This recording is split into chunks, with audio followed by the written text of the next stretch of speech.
3, 2, 1, 0. All engine running. Liftoff. We have a liftoff.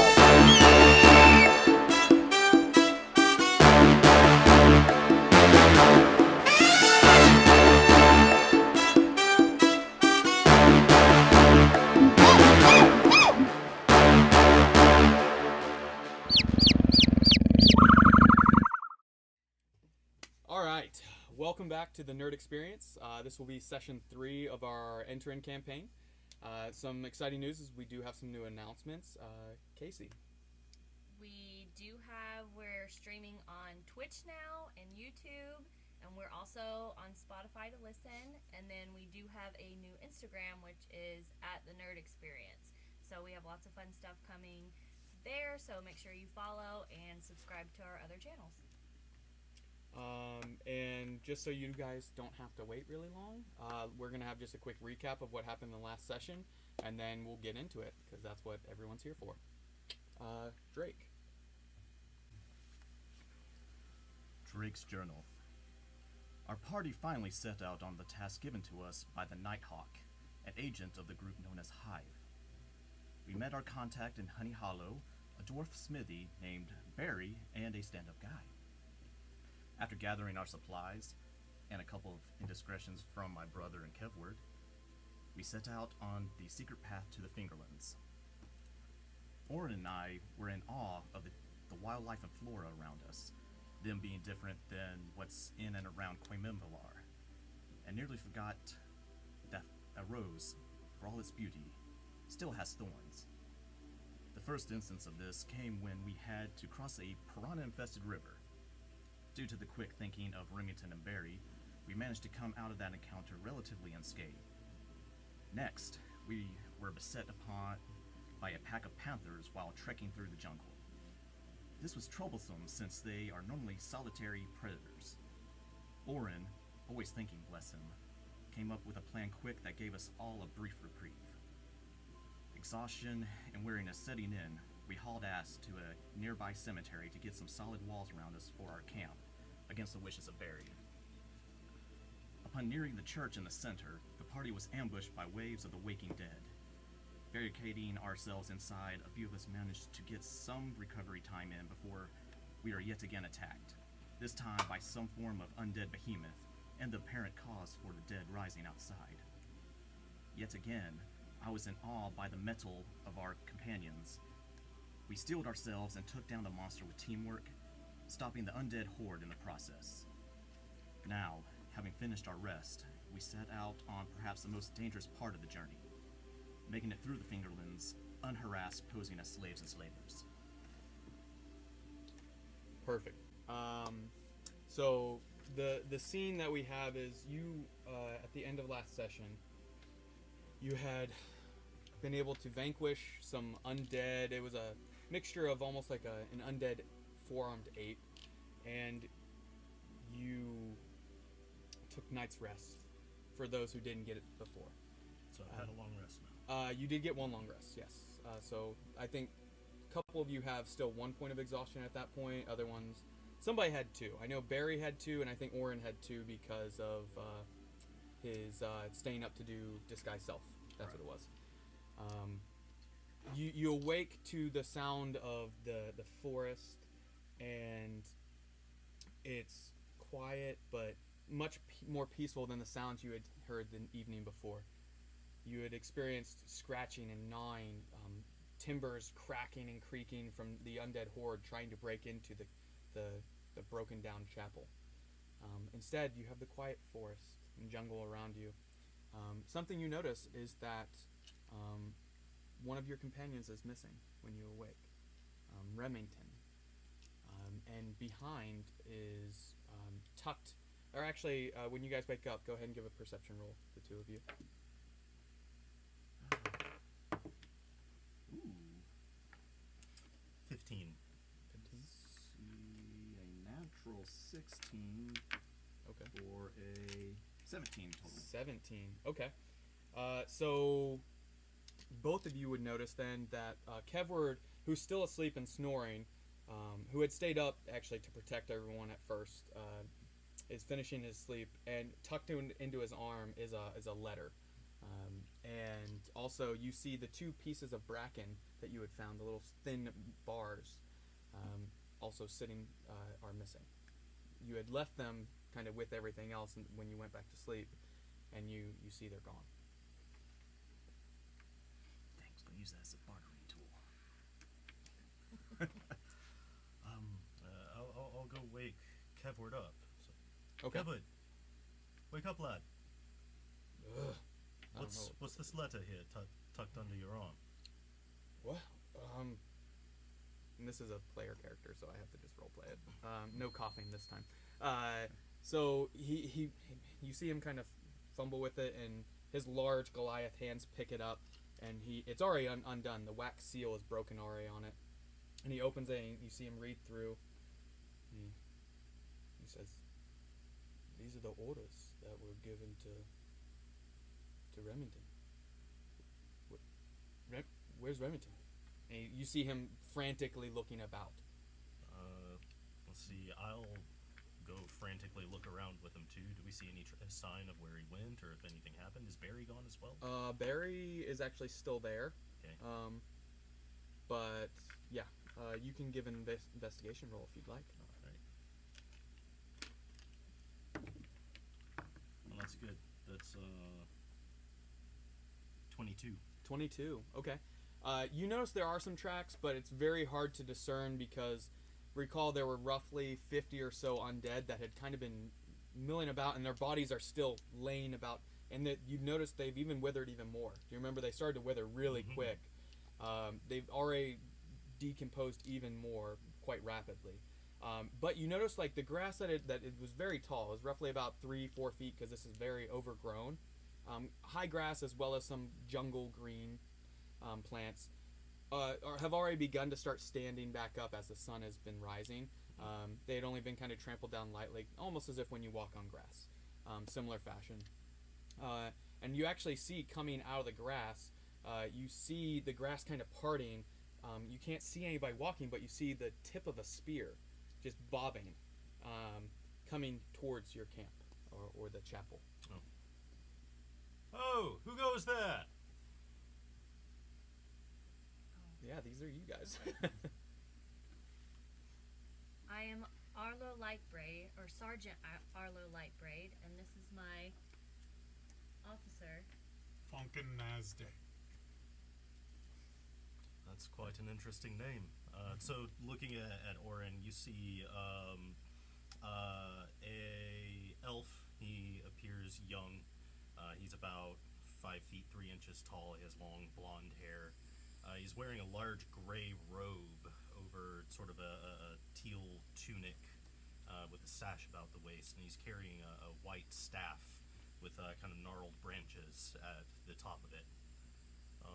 What am I looking at? Yep. So I am a halfling with and that was the spear that you saw. I have a long spear with an arrow type head with a tattered ribbon type cloth tied at the end of it.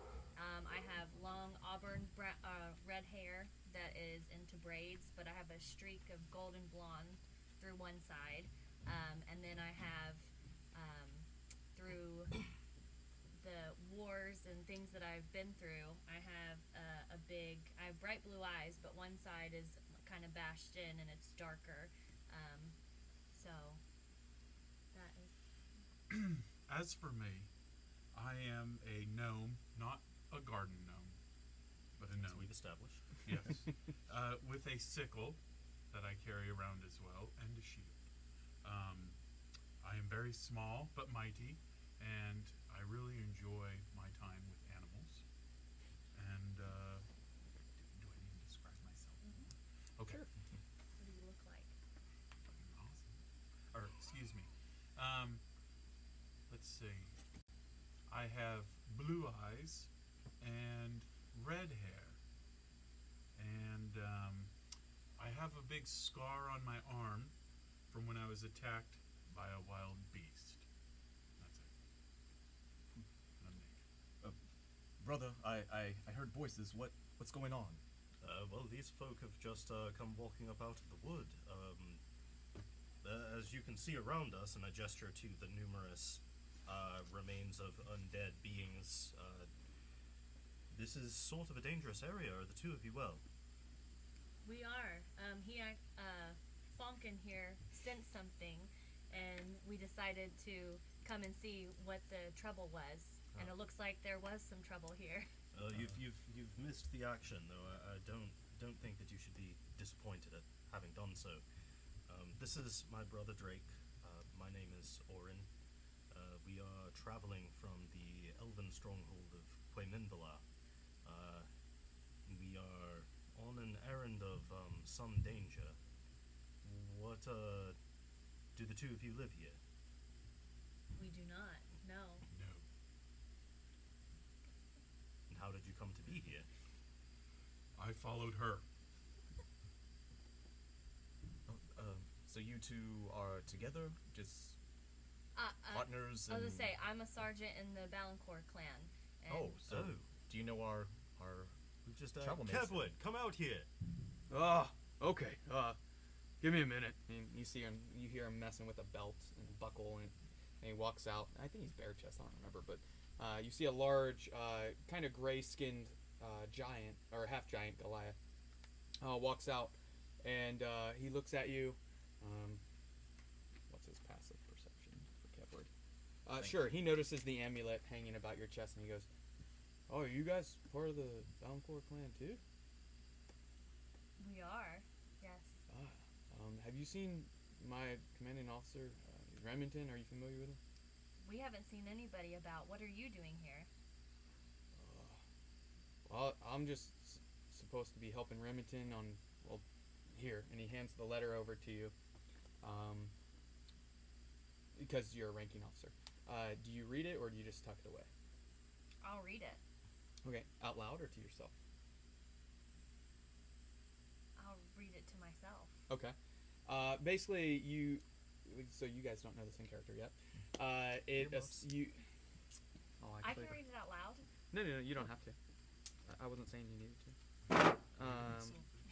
So the letter reads, "By the orders of the Voice, High Chancellor Barrett Veltron,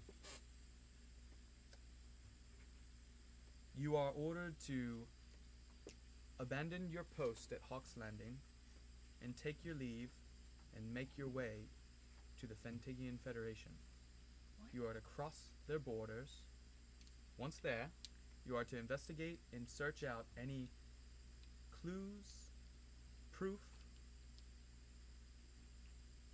or information regarding the trafficking and enslavement of any of the Serre class. With that information, you are to return with proof.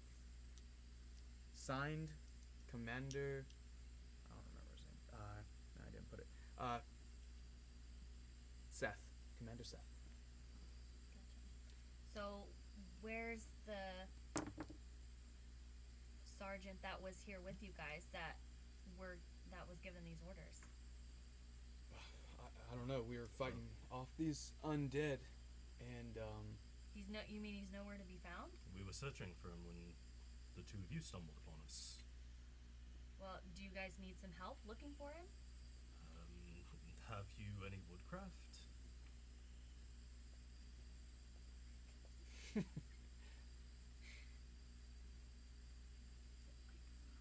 I don't know. Are you able to track in the woods? Let me check. So that would be in the game that's usually represented by your survival skill. So you can check your ability scores and see if you're good at that, or if you have a good wisdom score. Then Yeah, I think I have a good wisdom score. Well, if you can talk to animals, I would think that you can. Duh. Or like you're good with animals. Alright, where do I need to be looking? It'll be under skills, Mm-hmm.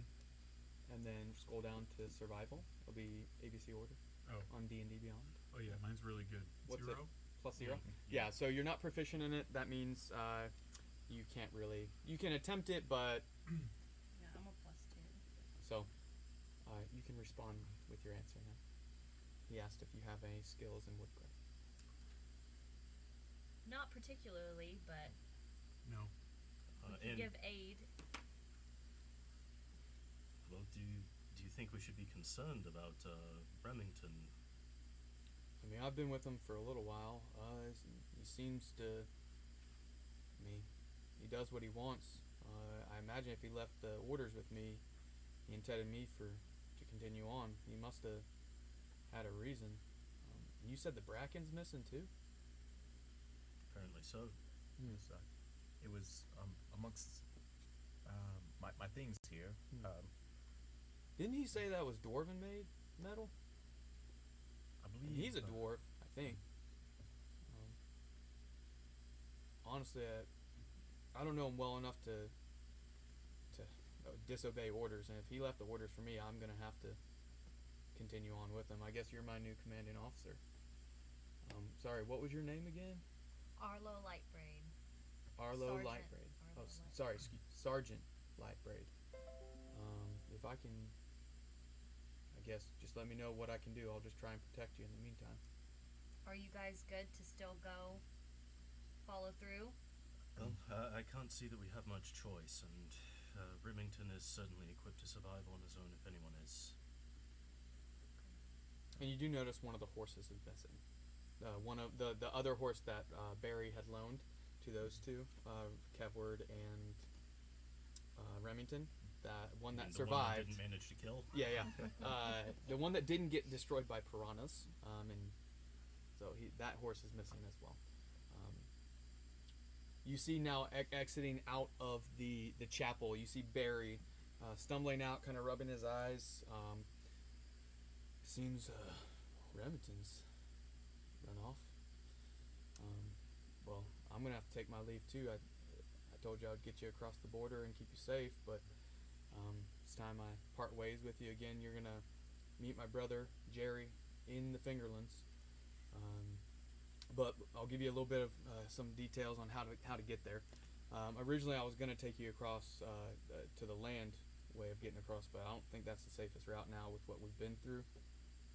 We've already traversed across kind of the most dangerous part, but in the state we're in, I think it'd be better if you just head towards the coastline, which is just due east from here.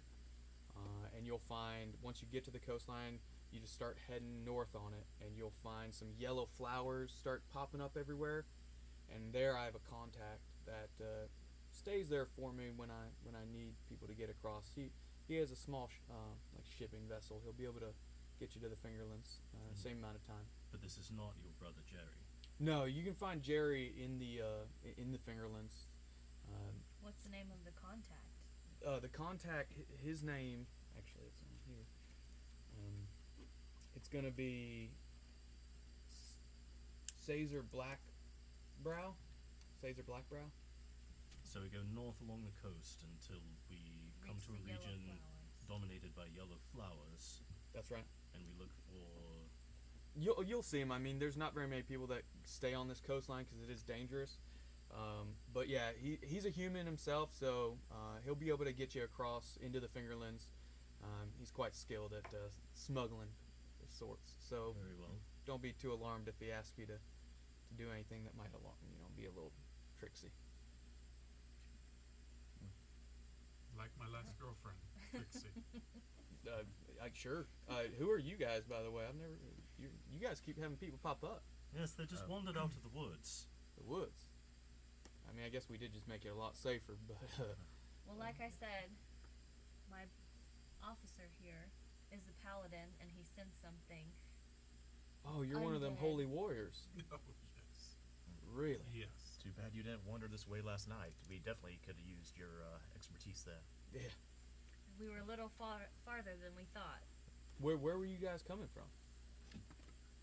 Jeremiah's Cove. Oh, Jeremiah's Cove. I That's did where, tell you that. That's where we came from. When the DM gives information and it's completely forgotten.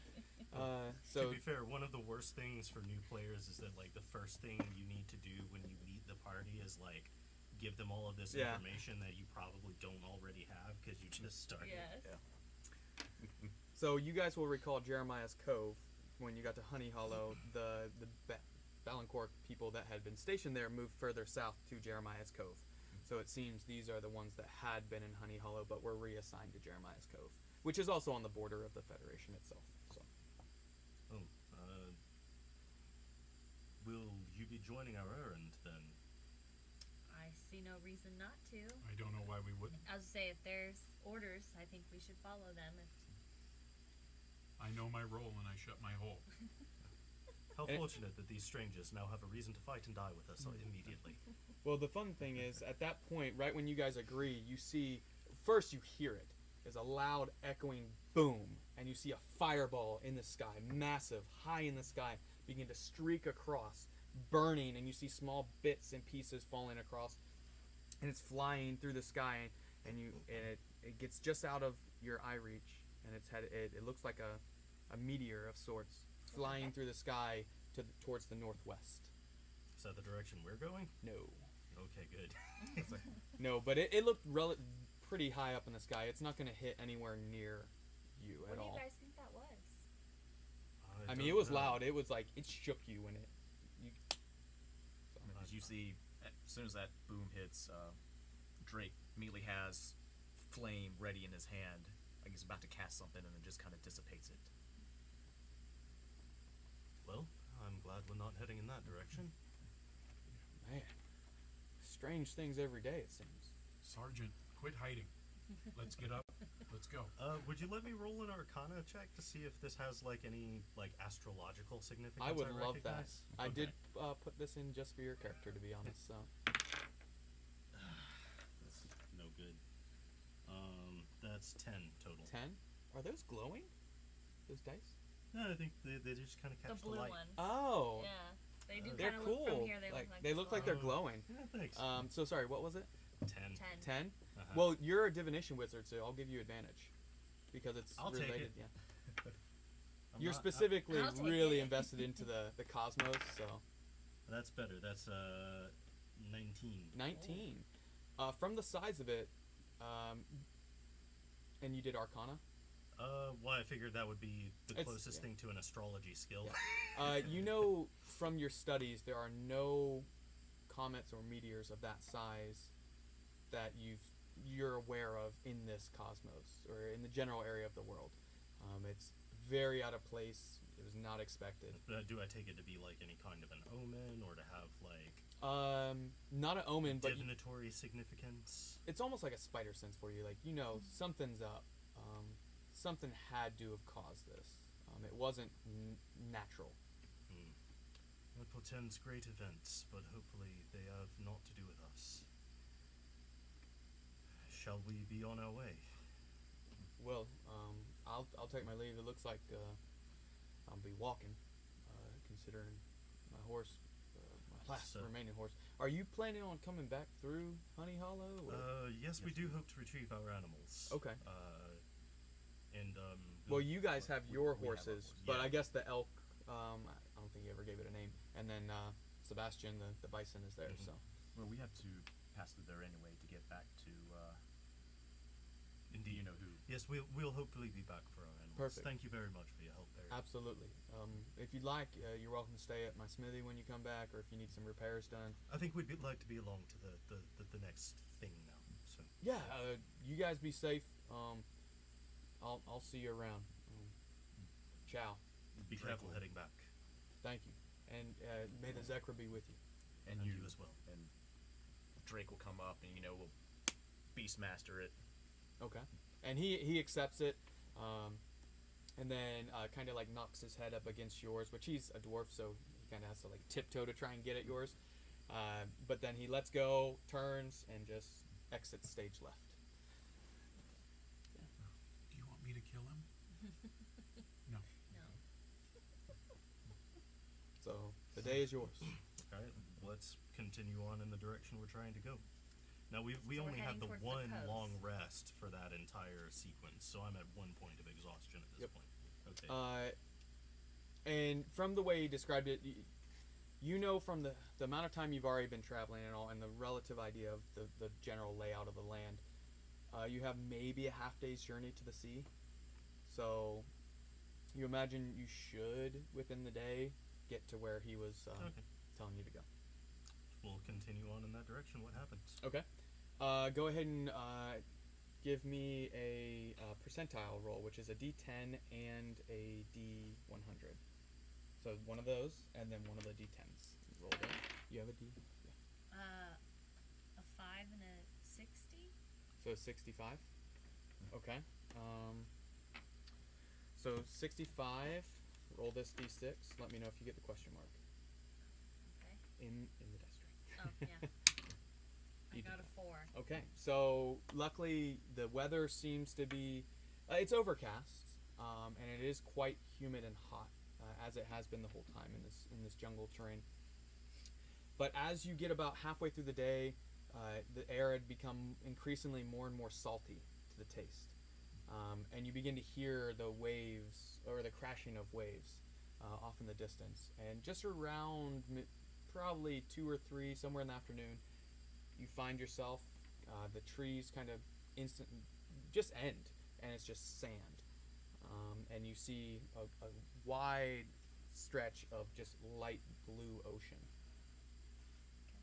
Have we ever seen an ocean before? Is You have there an not. ocean in Quemenvalar? All right. You guys are in the mountains, so.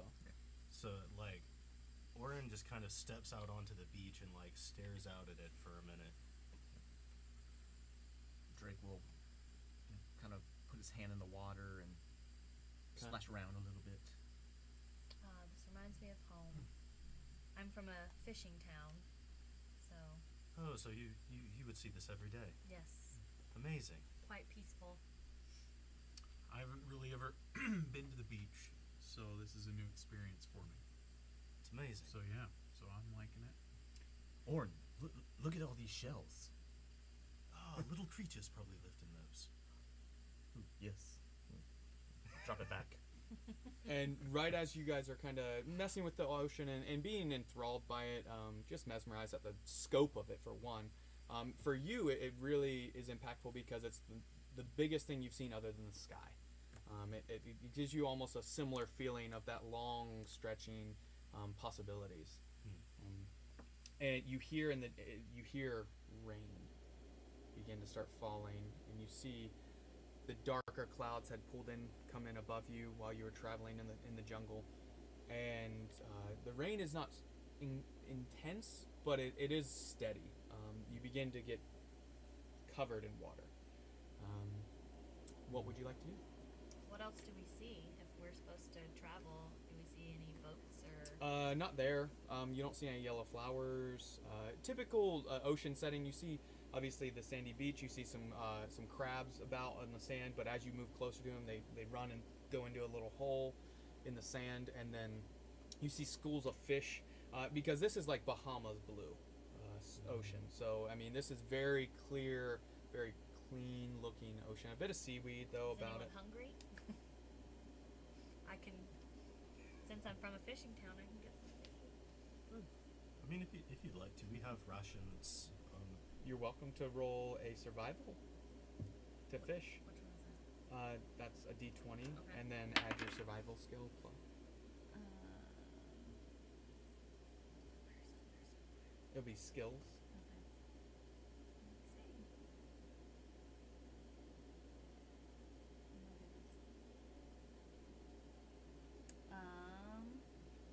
It would be a 14. 14. You actually get enough fish to not only feed all of the companions you have, but you find you have plenty to where you could release some, or you could try and skin it and like begin to like hang it over your back to like dry it out for potentially replacing some rations. I'll go ahead and do that. Yep. Okay. Just to make sure. Just a heads up, you know from your experience it's going to take roughly about a half hour to clean them and prep them. But I've also gone many days before without food, so I feel it's imperative to Okay.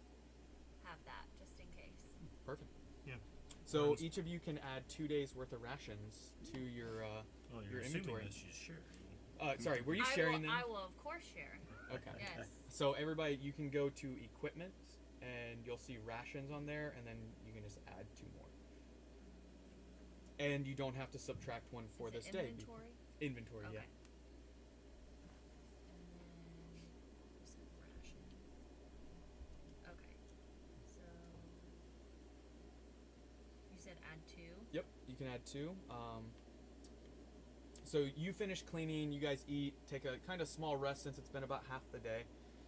Get up, kind of rinse your hands off in the ocean. I imagine you two have kind of taken your shoes off and felt the water on your feet at times, like while you're eating, just enjoying the ocean. And the rain has continued to fall, and then you find yourself feeling the urge. We should probably continue on at this point. Yeah, So we'll press on. Okay, so you gather your things. So are we walking along the shoreline? That's up to you. You can stay in the jungle. You can go on the shoreline. What do you guys think we should do? What's the safest way to go? So far as new to me as it is to you, friend. Been uncontested here, which has definitely been a welcome change over these last few days. So I'm of a mind to just keep along the coast here. So the coast is on one side of us. Is there like a... Yes. Do you mind grabbing the map that's behind you? Are we like walking along like a tree line? Like what is the... So you'll recall from the map, Honey Hollow was right about here. Mm-hmm. You guys spent a couple days, and then he told you you were about here. When he said that's where the little chapel was, you guys went south. So you have the ocean on your right, heading north, northeast, and then on your left, about 15, 20 yards, is the jungle line. And you can see the sand actually goes into the jungle a little bit, but it is very thick. It is almost like the only thing stopping the jungle is hurricanes, tropical storms. So you begin to make your way, and it continues to pour. In times it gets heavier, and other times it gets a little bit lighter.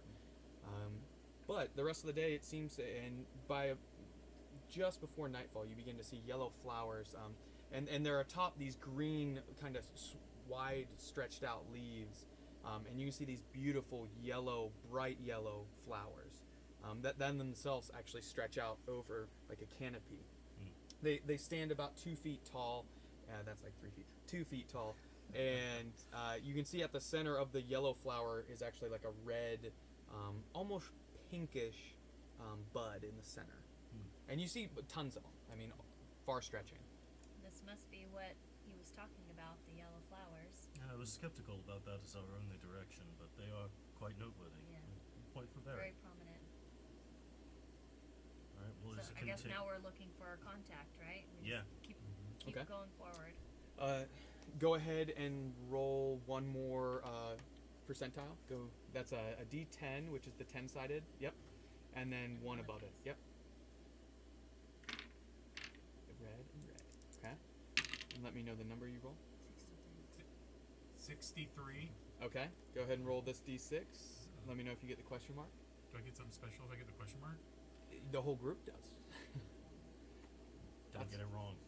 We're We're- judging you on this. 4 again. Nice. Or So with that roll, the weather clears up a tiny bit, and it's just a light drizzle. It begins to set in, but the light of the twin moons and the sea reflecting it, it's quite bright compared to being in the jungle, which you've been experiencing for the last few days. Is that And- activating my It is. amulet? Yep. When it gets into the direct light, because it is overcast, but luckily where the moons are rising, the clouds are beginning to move towards the east. So luckily the light's kind of shining directly down on you for the most part. Right when nightfall kind of sets in, you see off in the distance a small rowboat and a tent. And actually, let's go ahead and lift this off.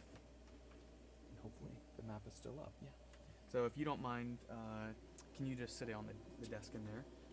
And then I'll zoom this in for you guys. So this is what you see off in the distance.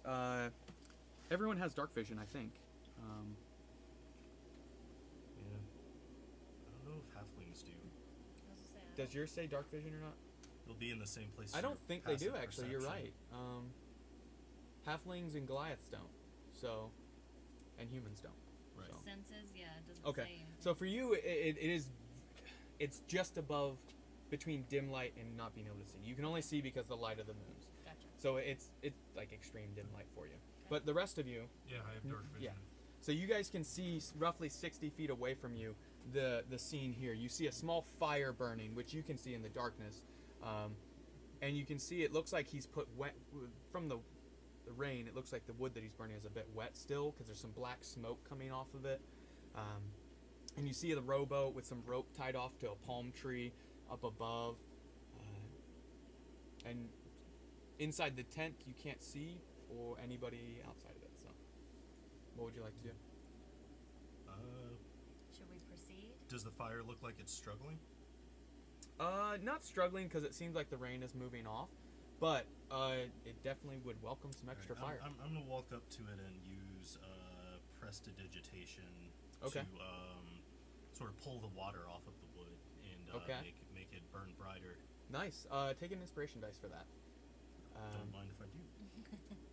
So you do that. You walk up. Drake, do you stay with him? I imagine as his brother. Yes. Yeah. Do you guys head up straight towards the tent, or do you want to hold back a little bit? You can place your pieces, I guess, where you would like to be. Coming from. You guys were coming from, yes, Yep, from this that direction. side. And I'll call out, "Ho! We come in peace." You hear kind of a bit of like a roll off and a bit of a onto the ground, and then a taller human steps out, and I'll just read the description for you. So you see stepping out a taller human male.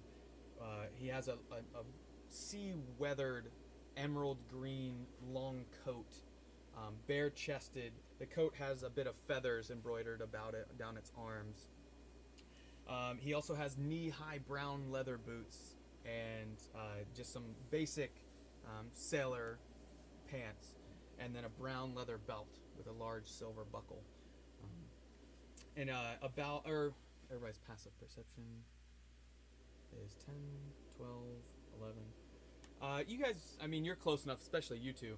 You guys see there's a bit of a scar. It's basically a small scar down through his left eyebrow and then also on top of his cheek. So almost like he had just backed away and a knife had cut across right here. Just right here, though. A bit older, probably in his like 30s, 40s, but not old in any way. Similar age to Barry, the blacksmith that you've already met. And he hears you, steps out of the tent, and he says, "I reckon you're friends of Barry?" Indeed we are. My name is Orin. This is my brother Drake. Orin, Our new Drake? companions are Arlo and Funkin. Funkin and Arlo. Your names are strange enough, but damn, they're strange, your names, by the way. Barry said you're good people. I imagine you're a bit of a hurry. He said so when he spoke with me last. Yes, we are on something of an urgent errand. Well, I can help. I am captain of the Sea Shepherd. That's the boat you see out there. And he points out to the sea, and you see about a mid-sized sea vessel. A bit weathered. It's definitely not like a brand new ship. Looks like it's probably been sailing for at least 80 to 100 years. I mean, it's older looking. And he you see him kind of like puff up his chest a little bit, and he goes, "Yeah, she's mine. But I'll be taking you into the Fingerlands, and when we get there, you're kind of on your own for a little bit, but it's going to take us only a couple hours to get to the Fingerlands from here." Well, that quick. Very well. When Oh do we yeah, she's depart? fast. She can make the castle run in. I'm just kidding. But first, I do have to ask you a bit of a riddle. Something that I like to do with people I riddles? meet. Are you a troll beneath a bridge? No, but it's just a fun thing to do. I gotta ask, don't Very you look at well. the answer. I saw you peeking. You must keep it after giving it. What am I? A baby. You said a baby. It's a baby. Time? Time's your answer. So, I've got a baby, and time is the answer to you must keep it after giving it. It's a one's word. One's word, okay? And you, Missy. Tall man, I'm not even going to ask you because, frankly, I don't trust that you'll give something right, so.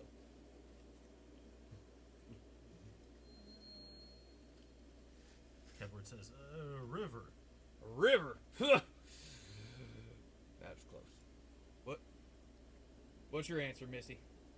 Respect. Respect. R-E-S-P-E-C-T. Okay, no, it's not. You were right. It was your word. A baby. You don't have to keep that thing. I'm an orphan. I know this.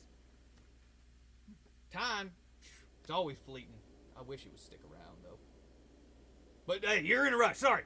Let's go ahead and get on my ship. Please. Do you mind help me just gather up some of the things inside the tent? We'll leave the tent. I kind of stay here. You're the first people I've seen in a couple weeks. But do you have any food? I suppose we have some food for you. Good. I didn't want you eating any of mine. So get on the boat. And he kind of just like walks off. He's a little flamboyant in how he walks. Kind of like... That's easy to imagine. He struts away. Yes. Okay. Not like this. Not like a bed More bug. like the We don't have any more animals with us. You have your 2 horses. Nope, I'm putting them on the boat. Okay. Oh. So I'll scroll so you guys can see. The rowboat's relatively large. You can your beast we're gonna have to do like one at a time. I don't want to sink this Very thing. well. That works. I will need 2 of you to row.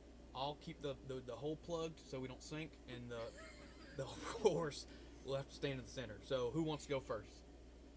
I'll go across first to make sure. Okay, and the second person to row. I imagine it's you. You're standing kind of close to him. Should Are you we- guys together? Is that Should- what's going on here? Look, no We're- judgment. We're brothers. Can we just get to the boat, please? Yeah, you're right. Okay. Can you command your horse to get on?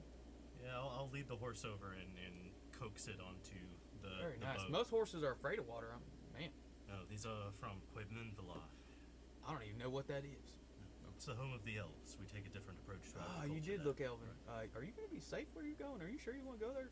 We have plans to ensure Plants?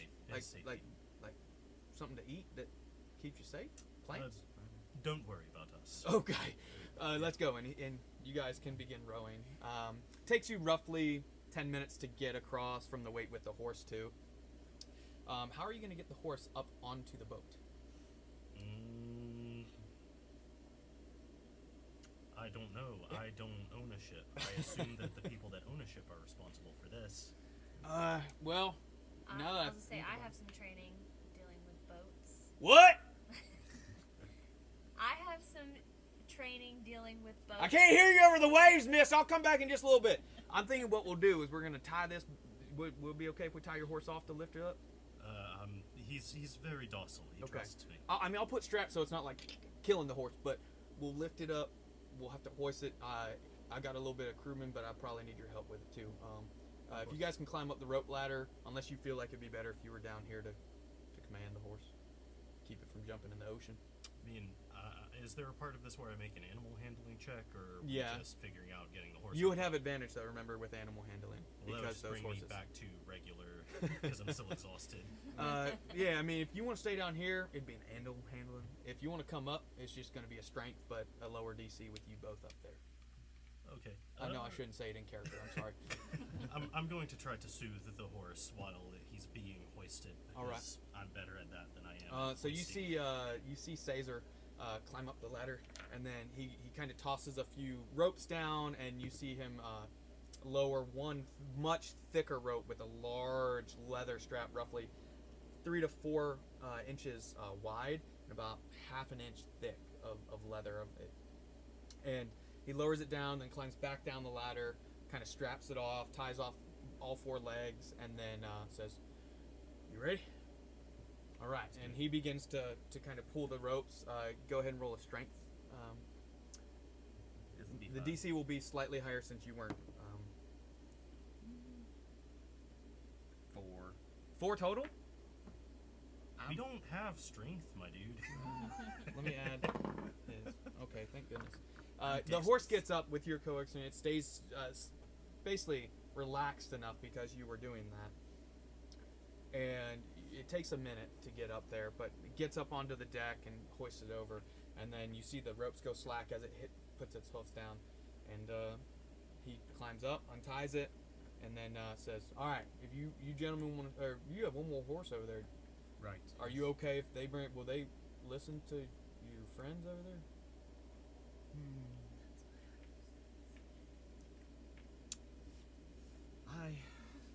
Yeah. I believe Twilight will be good with them. Twilight, is that the horse's name? It is. Any like preference on like snacks to coax it, or is it good to go? He should be good to go. Okay, I'll just give it carrots. And he begins to row himself back across.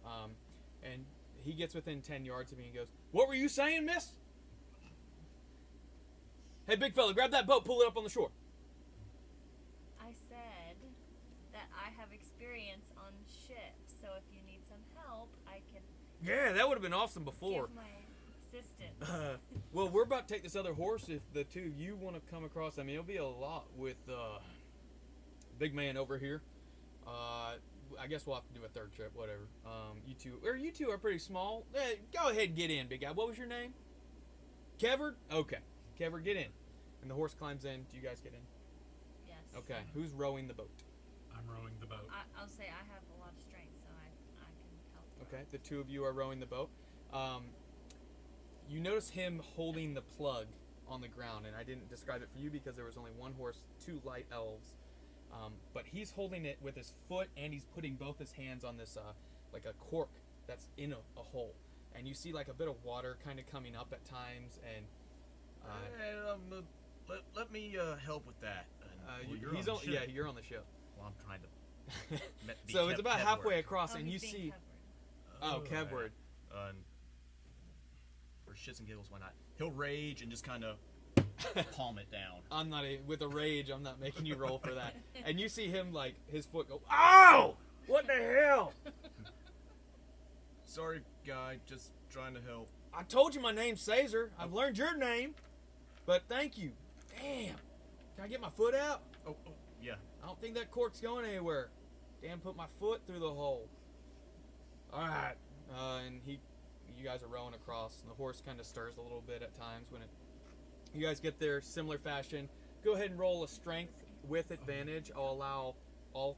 Are you gonna help lift this time since the other horse is on there, or do you I want to can do the help. same thing to kind Is of? this guy running a ship and he literally doesn't have ship hands? Why He has am like I two. doing manual No, labor? you see two. You see two other guys. One that's actually at the wheel, like kind of prepping, untying the wheel, and then the other one you can see is raising an anchor. We'll make him fucking go do it there. He works here. Okay, so you three go ahead and roll strength for me. What would that be? D20 roll, and then add your strength modifier. You can do it as well. It'll lower the DC the more people that Oh do it. I got a well, 22. you know, I'll be. It's 22. okay, baby. You're almost here. Okay. Twilight is very calm. I got a 12. 12, 22, 12. For strength, that would be a non-natural one. Okay, that's good. It's not a natural one. So similar way, it takes a couple minutes of getting the horse up, but we didn't roll for Kevin. Whatever. You get the horse up, touches down, similar fashion, and then you see him basically row back, and you see him tie off the little rowboat on the back, and then he climbs up a rope ladder back, and you can't see it at this point. It disappears, and then he walks out on the deck after a few minutes. You see him kind of brush himself off and says, "Well, Sea Shepherd, thanks you for being bored. Let's get our way. If you would, I can keep your horses. They're welcomed in the Federation, but the way I'm going to get you across safe is I do have some area down in the deck that I can hide you under the floorboards. So if you'd like, it's probably the safest way to get you across past the inspection when we come into port, and then you're free to go after that. I don't know where you're trying to go. How about I just do this? It's going to take a couple hours before we get there, just heads up. Couple hours. Yes. That is good. Well, just let me know when we're about half an hour out. Half an hour? He looks at his wrist. There's no watch. Yeah, I'll do what I can. Just looking up at the moons and. Wait, so it's night now? Yeah, it's nighttime at this point. Remember, it had gotten dark when you saw the fire off in the distance. Yeah. Yes, let us know. Does the inspection take place at a fixed place, or? Yeah. So when you'll know, you've never been to Fingerlands, I imagine. When you come in, the reason it's called that is because it comes out like a river delta, and there's a few areas along the coast at the foot of that delta where the city is built, and what happens is when the boat comes in, you have some small shipping vessels come out from the Federation for inspections. They walk your ship. You have to give a manifest, say what you're bringing in or taking out in another case. And then we're good and golden. So as long as they don't see you, you're not on my manifest. I can say I picked up a few hands, but you're Elven, so it's going to be difficult to pass off unless you have some makeup or something to cover them ears. We have some skill with live on poor. We will be able to Really? make ourselves Okay. appear to be other than we are. Very nice. Our friends will still have to hide unless they have Okay. similar Say, talents. I think we're small enough that we could probably. Well, I mean, the area is quite comfortable, especially you're going to have a big man here and then the two of you. It's literally just, I can lift it up. Your friends are going to be on the deck. Look, I've already been paid. It's your choice. I was trying to keep you safe. I don't want you to become part of that Sayer class slaves, if you ask me. Very well. Thanks for your concern. Yes, so you don't want to, Why did you? because they call it servant class. That's why it's called Sayer. But they're just slaves. So, am I putting you under the deck boards, or am I? Yep. Yes. All right. So, for those watching, he went, yes. So, you see him kind of like strut across, lift up the deck, and there basically is this faux part of the deck that he's able to basically pry off, and you see a small, like hollowed out area that's a smuggling area, and he says, well, just go ahead and climb down in. I want to turn to Drake and say, I'm still quite tired from our flight, and I worry that my attention may waver in a way that would give us away if I remain above board and attempt to disguise myself rather than hiding. So I'm going to leave things up here to you and hide with our new friends. Sounds good, brother. So he helps you guys get down. Kevward climbs down in. He actually jumps down in. And it is about a 6-foot area tall, and then roughly about 8 feet wide. So you guys can fit relatively comfortable. And then you feel the ship. Drake, you see this. He covers the hole up, and they begin. The two hands are pulling down the sails, and the ship catches wind, and it begins to sail. And you see him begin to steer. And then he turns to one of the ship hands and he goes, "All right. You know where we're going. Keep us steady." Would I be able to get a short rest in this 2 hours, space? so. Yep. Okay, then before I go in, I'm going to cast Mage Armor, which lasts for 8 hours. Yep. And then I'm going to use Arcane Recovery to get the spell slot back through a short Yeah. rest. Okay. So you guys can get a short rest. You guys didn't use anything, but Yeah. it just allows you to go further for longer because you're getting a little bit of a rest. It recovers spells and such. Since you're first time playing. Captain Caesar, is there anything I can do to be of service while... Well, do you have keen eye? I can see a fair bit. I'm also quite dexterous. If there's any tasks that... Sure, yeah. If you want to just stand at the front of the ship there and look out and let me know. We know the route pretty well, but you never know. Just keep your eye out for coral or, I don't know, any creatures that might pop up. So what we'll do is it's going to take us a couple hours, and like I said, I'll let you know about a half hour or so, a little bit before we get there. I mean, you'll see it off in the distance. Okay. It's a large city. Do you know much about the Federation? No, we don't. Like I said, my brother and I, we come from the mountains in Rememberlar. Okay. So this is all new to us. Well, they're... The only thing we know is most non-humans aren't exactly welcome here. Oh, that's true. Yeah. As I said, they're gonna try and enslave you if they catch you. Barry did mention something about paperwork he made for you. Still be careful even with that. But yeah, if you can just stand out on the front, keep an eye out, see if you see anything. Go ahead and roll a perception check. Come on, baby. Ooh, 17. 17. Okay. There are a couple points where you yell back and point out some larger waves and areas that it looks like possibly There could be the ground. Maybe there's coral reef underneath that's causing the wave. And they steer around it. And then when you're about a half hour outside, you see off in the distance a far, wide-stretching city, lit up by not only the moons, but you can see the kind of electrical powered steam technology kind of throughout the whole city. And at that point, I imagine you're casting Disguise Self. That is correct. I figured. So, I will do a few hand motions, whisper out a kill, and you see just a shimmer. Well, you guys don't because you're underneath, but shimmer to where I make myself look like one of the other deckhands. Okay. So it looks like there's twins, basically? Well, I'll, just the same kind of garb, some unkempt black hair. Okay. Sure, let's go a scar across. Okay. So that will give you, if it comes to it, it'll give you some advantages on aspects, the fact that you went with that. So off in the distance, you see kind of the edge of the city here. You guys don't, but you see there's a couple areas where you can port. The ship ends up coming in this direction here.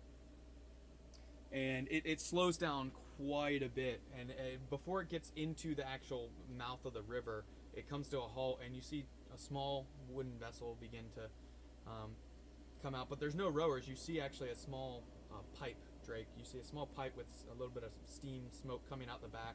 It's like a little motorized rowboat, basically. It comes out, and you see aboard it 3 humans, all very stern-looking faces, very clean, crisp uniforms. Remind you of your service in the city guard of Poimambalar. But they're all gray uniforms. But one of them has like a yellow line that comes down the entire way down his leg and all, and he's standing at the front of the ship, leg hoisted up on the front, looking out. He's looking over the ship, and Captain Caesar tosses down a rope ladder, and they climb up it. Except 2 of them do. One stays on their ship, and you see them not say a word, but begin to just walk the ship. Go ahead and roll, whoever's in there, roll a stealth check at advantage because you are in there. So I'm not going to roll that check. I'm going to use Portent. my portent feature to score. What's my stealth? So Dirty D20. 20. dirty 20. Mhm. Okay. And add stealth, which is a skill. So advantage, you would roll 2d20 and take Correct. the higher of the number. Yeah, you guys Oh. have advantage. So So I'd take, I know. Okay. what'd you roll? An 18 and a 19. What is the skill? Stealth. Stealth. So roll a d20 twice, or 2 of them. if you 20. can. Natural 20. Stop. Our first natural 20 of the session by a brand new player. Welcome. It's And a that rite was of your- passage. Was that your first roll too? Yeah. So I got a 20, and then it says a +3. Yeah, I have a +3. Very as well. nice. Okay. 100 plus 300. So 19. So and 18. between the 4 of you down in there, you're so tired that you're almost half asleep, and that's why like they don't notice. You're quiet enough; they don't see you looking up through the floorboards or anything. But you hear the creaking of the boards as they walk across, and then they don't really pause over you, but they stop at a door, open it up real suddenly, look in, kind of move some things about, close it, and then you hear them, Drake. You see them go down below. Into the actual like lower parts of the ship, and you hear them moving and opening crates, and then they come back up. The one with the yellow line down the uniform, he stops in front of Caesar, very sternly looks at the human about 2 feet away from him, and he says, "Manifest." He sticks out his hand. Caesar pulls it out of a pocket inside his coat, hands it over, and you see the guy kind of pull it out, look up at Caesar. "What's your purpose?" And Caesar looks back at him and says, "I'm bringing fish in. We're a fishing vessel. Is that all right?" And the officer then closes it, kind of sternly hands it back, doesn't say a word. "Pull into docking bay 7. Do not disembark until you are given the order to." And he turns and leaves. Drake, you see him climb down, and then you all hear the steam-powered rowboat kind of puttering off back towards the bay where the river meets it. And Caesar goes, something's got them alarmed. Seems kind of a dickhead.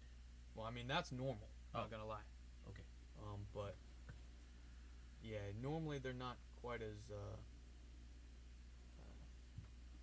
word kind of escapes me. But basically, they normally don't expect me that like deeply.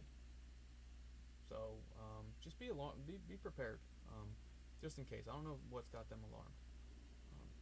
Yeah. All right. Let's get going. And you see them lower the sails back down and untie them so that they can actually catch the wind again. And they begin to move forward. You pull into the dock, and that's where we'll take a break.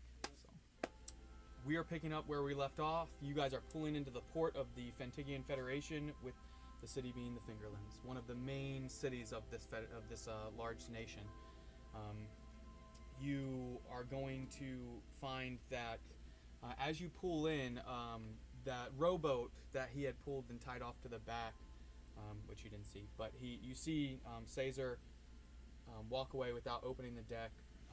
He climbs down a rope ladder, and then you hear some oars going beside the boat, and then he climbs up a rope ladder, walks over. Drake sees, and he goes, "Hey, come help me with this." Okay. And he lifts up the deck, and you see the light of the moon shine through on all of you, and the sound of the ocean fills you, but also the sound of the city. It's probably like 10 or 11 at night, but it's still a major city, so there's still a good bit of nightlife going on. And you go to get out, and then you see Caesar go, "To arms!" And roll for initiative. Roll for initiative. So that means you're going to roll a d20. And then whatever it says plus initiative, you get to add that to. Okay. You got a 17. If you want to keep it. I mean, it landed clean. So that's going to be 19 for Orin. 19, okay. I rolled like crap for initiative. So you guys were in a hollowed out spot. Which one? This is you, right, Drake? Right. You were helping lift it up. You three are down in here, and you said you are running Kevward? I will run Kevward. Okay, yes. do we have a mini for Kevward? We did. Okay. This guy here is, so the top, they had pulled it out and slid it over, so there's like an extra piece of the deck right here. This is the rowboat. I couldn't find it small enough. Like, I didn't have time to make it. But don't worry, I'm allowed to use this. I'm not copyright infringement. And then you have the one deckhand up here on the wheel, and the other one right here that was begin to lower the anchor. This is Kevward. He's down in there. So you guys are roughly 6 feet down. And you can determine size. It doesn't have a grid, basically by the base of what these are. So these are 5 feet. So you can kind of keep track. And he yells out, "To arms!" And then you see crawling up the deck, the sides of it, over the sides, these kind of like shark humanoid looking things. And you see them climbing up over the sides of the deck. And let's get the initiative rolls. Anyone above 20? Do you roll just once? Yeah. Okay. 11. No one above 20? Sadly, no. Okay. 11. And then anyone 10 to 20? 19 for Orin. 19. And I'm checking on Kevward's. 16 for Arlo. Anyone else? 11 for Pumpkin. 13 for Drake. Kevward? Looks like Kevward is 11. 11. Someone else was 11. Was that? Pumpkin. What's your deck score? My deck score? Dex. Oh, Dex. Right there, 13. 13. Kevward's is 14. 14? Okay.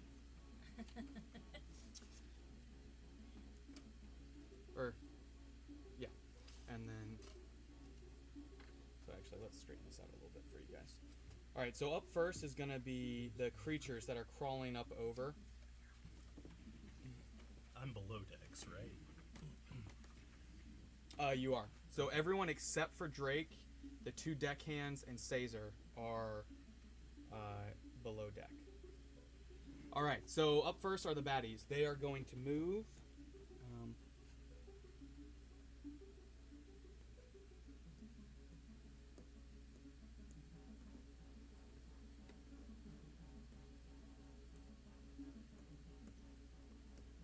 Dash. Okay, so that one already used its action.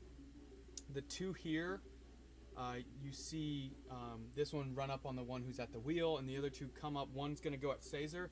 The other one's going to run up, look down in the pit, and is going to make a strike at you. Or actually, no, Kevward, because he's big. He would go at the big guy. Okay. Yeah. So he's going to, I'll do Kevward first. Reach.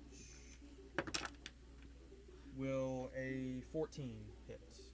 It will not. Okay. So you see him with this kind of like 2-headed spear made, it looks like it's tied together like a shark's tooth, like almost like the jaw of a shark's tooth, or a shark, tied with seaweed to a piece of like driftwood. And he strikes out at Kevward, but he just like blunts it away. And then he's going to make a bite attack. And misses with a natural 2. That's that one. And then the other one's going to attack Caesar, which will hit with a natural 17. And they're going to take... Caesar will take 3 damage. Okay, up next is Orin, Arlo on deck. Okay, so what's my immediate view? I've heard someone yell 2 arms. 2 arms, you hear that. You saw Drake pull out his rapier, I imagine. Or his katana, whatever. Oh, was he also below decks? He was on top, but he was like on top, opening the top off of you guys. Oh, so you we're can like see in a up compartment under the top. Correct. Okay. Correct. And then you saw this creature, the shark humanoid creature, and then you can see the head of this one. And you saw Okay. it strike. How at deep Kevward. am I in this? About 6 feet, so you can get out. Oh, okay. Well, I'll use the movement that I need to do to get out. Okay. Do I need to make any kind of check for that, or? No, it would just be Okay. basically it'll be instead of 5 feet, it'd be 10 feet because it's like climbing out. Fair enough. And then you have 20 feet left to move. Cool. So. When I climb out, is anything immediately around me? Which side do you climb out of? Over here, I imagine. Yes, the side without like This would be ravenous shark Kevward. creatures. Yeah, you would have climbed out to like right here. And then you have 20 feet of movement from there. All right, I'm gonna go as far as I can toward the bow of the ship, Okay. and then I'm going to cast. What do these 3 things all look about the same? These ones, yeah, they look about the same. Okay. I'm just going to cast Firebolt at the one that is closest to Drake. Fireball. Okay, roll to hit. Okay, that's oh, it was like 8. 14 to hit. 14 hits. That's D10 of fire damage. So 9 fire damage. Whoa. Okay. That is my turn. Okay. Arlo Lightbraid, you are up, and then Drake on deck. Okay. So you attacked this one right here, correct? Or you did the one that's closest? I'm not sure. It was the one closest Yeah, to Drake, so- whichever that is. This one's above deck. Is that one above deck also? Yes. Okay, so all the creatures are above deck. So far, that Or you can tell. enemies. All right. Yeah, yeah. So will it take me the same amount since I'm smaller to get 10? Actually, that's 10? a good point. Well, you can jump your like twice your height, right? Well, consider her movement, which I think for halflings is 25. 25. Is 25. 25. So, So you can do that'll the same be what thing. represents her size. It's just Yeah, I would say it would Okay. be the same thing. It would take about 10 feet of your movement Okay. to get out, and so I have then about 15 you have feet to move. roughly, Okay. yeah. So where do you climb out of? So I jump out to the Like right here? yeah, and then I move towards So 5, This- 10. You would be right with yep, it. right there. And Remember, I, you have 10-foot reach. yes, and I use my pike and swirled around and Roll to hit. pierce or or try to pierce him. Okay, so what do I do? It's this plus. Whatever the weapon modifier, I think Okay. it's plus 6 for you. Yep, it's plus 6, so that would be a 25. Nice. Oh, did you roll a natural 19? Yes. The thing you gained at level 3 is that you now crit on a 19 or a 20. So that means that when you roll Double. your damage dice, you double the dice, then you add the strength. to it. Natural 20. Oh my, so a 19, But and a 19. 20 Yeah. work Mhm. for me. That's what you Okay. got for being That's a one of the champion at benefits of level being Oh, champion. okay, Yeah, gotcha. So, it's killer for. Yeah, and then to at get higher this. level, that goes down to an 18. Yeah. So then you're like 3 Wow, times as likely. okay. Yeah. So with the pike, you said double damage, so instead of 1d10, I use 2d10s? You We can do it usually either way. You can do it that way. We Okay. usually roll just the one and Okay. then double whatever shows Yeah. up on Oh, it. okay, got it. Okay. And then Typically. after that, you And add then your strength to that number. So it's 4, so that's 8 plus 4, so that's 12. Yes. 12. Yep. Okay. And that was at the same one that you did fire damage on? I don't know. I think it was that one. Yeah, I did. Okay, which one were you striking at? The one near Caesar? You said I closest said the to one Drake. nearest Drake, and then you chose. Okay, so yeah, that was so I have Caesar. no Yeah, idea. yeah. So this is a different one. This is number 2. So you did 12 damage? Yep. Wow. Okay. Anything else on your turn? Bonus action? You did movement action? My bonus action. I can't remember. What was my bonus action? It was 2-weapon fighting, right? Or I can use a bonus action and regain. Okay. Yep. Nope. yeah. That's my turn. Okay. It's not unusual to be unable to use your bonus action Gotcha. in a turn. Especially lower levels like this. It's Yeah, Okay. you kind of have to find something for it, especially as a fighter. Got it. Okay. So that is Arlo. Drake, you are up, and then Kevward on deck. That's good that you guys are spaced out, so you can run Kevward a little Yep. easier. It's a little easier. Let's see. You see Drake go into his component pouch, and he produces a diamond. Just kind of spins it in the palm of his hand, and he'll whisper out, "Elding." And I went to cast Chromatic Orb at the same one Cool. that Orin attacked. Let's see. Come on, baby. 15 to hit. 15. That hits. Woo! All right. So that would be. I'm choosing lightning damage. Okay. So 3d8, 7, 10. So 12 lightning damage at that. 12. Okay, you do, and that's off of your sword, or is it a spell? No, that's off Chromatic Orb. Okay. So I you produce a cast it, diamond. and you see the creature, like the electricity kind of go across its body, and it's looking really rough. I mean, you can see like bluish colored blood coming out of its eyes. It's rough. Right. Anything else on your turn?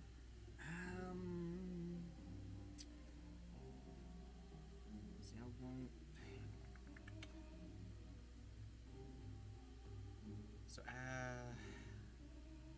after that, let's kind of give a ha-ha, Okay. and then I'll actually unsheath my rapier and say "Lekir" and activate my blade song as my bonus action. Okay. Perfect. Kevward, you are up. Falcon on deck. Okay, you said one of these is looking pretty bad, right? Yes, The the one darker- beside Drake. Yep, the darker one with the long. All right, so Kevward is gonna do like a Dragon Ball Z like Super Saiyan like ah! And like fly into a rage, and he's just gonna climb up and go ham at whichever one of these looks the most hurt. And to attack, he rolls a natural 1. Very Kevward, actually. That's a very Kevward thing to do. This is the oh no, the new dice. It's okay. It's actually been doing good up to this Yeah. point. So it's been very common for Kevward to fail everything. He's been having a hard time. Yeah. So you strike out, and just the blind rage distracts you. Anything else? You bonus action, you action, and He goes, ah! And that's his turn's over. Falcon, you are up, and then Bad Tooth. Okay, so then I come out from where we are, and I Okay. attack this one that's closest, right? You Same can, one yeah. I- The same one you Yep. attacked. So it Okay. takes 10 Is it- feet to get out, Okay, and okay. then you are right in front of it. Right in front of it. I'm following my sergeant. I want to make sure my sergeant's taken care of, and so I'm right there, and I'm ready to hit it with my maul. Okay, go ahead and roll your d20. Any of them you like. Do I do... Oh, wait, okay. 14, and then do I add my hit? Mm-hmm. So that'd be 17. That's going to hit. That's gonna hit. So what does that mean? Then you see the damage die. I think it's a d6 or Yeah, d8. it's two. It says 2d6. Yep. So do I Wow, do two of okay. them? Yep. Yeah. Very nice. 2d6 and then it's plus 1. So Ooh, 12 plus 13. so 13. Nice. 13, and that's on the one here. Yes, this Yeah. closest one. So, can you flavor how you kill it for me? I'm actually pretty laid back about it. So I just kind of come up. I know that I'm powerful and that I can do it. And I'm a small guy, so everybody always looks over me. I come up and I just take it and I just whack it right in the knees as it drops. Give it an elbow to the face. Okay, very nice. Awesome. That's how we roll. And it just... It just falls over, dies, and it says "thank you" as it dies. Okay. Yeah. It's kind of personal. Anything bonus action Oh, or it rest of said your that- movement? It said the bonus action was the same thing as hers, the 2 weapon fighting. Oh, yeah, that's just generic. for yeah, that's everybody, where if pretty you yeah. So, Okay. but this guy is. So you have a dead one right there. Yes. Would you like to move it all towards the other one, Yes. or So let's see. I probably moved what? Because you said I had to come out 10, so that left me with 15, right? Yep. So then I probably moved 5. Let's say I moved 5 to it, so I got 10 left. you have 15 left? Okay. Yeah. So then I would like to move to the other one. You can. to You come get help. right in its face. Actually, no. I'd like to come this way to start attacking this one. Okay. Ah, good job. Okay. That is your turn. Bad 2 is up. And you see climbing up over the side now at the back. One that looks a little bit different. Climbs across and then. Yeah, I would say that's within reach. Can you make a wisdom saving throw, Falcon? So roll a d20 Okay. and then add your wisdom modifier. Your saving throw if. So yeah, It'll be on a table. yeah. The main screen, it'll Yeah, tell yeah. you. My wisdom. Wisdom. Okay. What's My plus? wisdom. It says plus 0. Okay, so what So do I you got 3. 3 total. Yeah. Okay, so you feel as you're coming down the stairs, instantly your body just stops and you can't move. Can't move. You are held in place. Okay. All right, and that would be its action. That is all it can do at that point. But you see your companion kind of stick in place, and that's its turn. Next up is Caesar. Sir. Okay. Caesar, kind of seeing the one bloodied beside him, he whips his rapier out and takes a strike at him.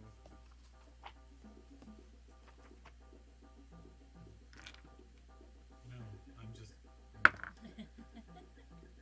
And connects. So that one's gonna die. It has 1 HP. So you see his rapier kind of just like, shing, and you see the head of it just slide off.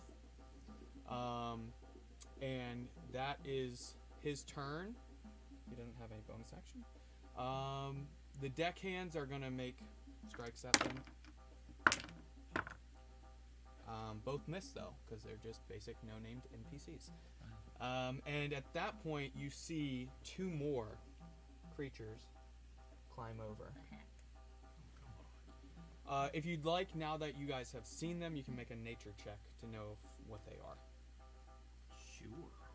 It's at the beginning of the Do round. we all so. do a nature check? Yeah, you can. What is?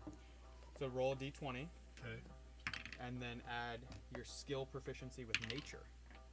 15 for Orin. 15, 8 funsies. for Drake. 8, 16 16. under skills. Say 7 for Kefward. Shocker.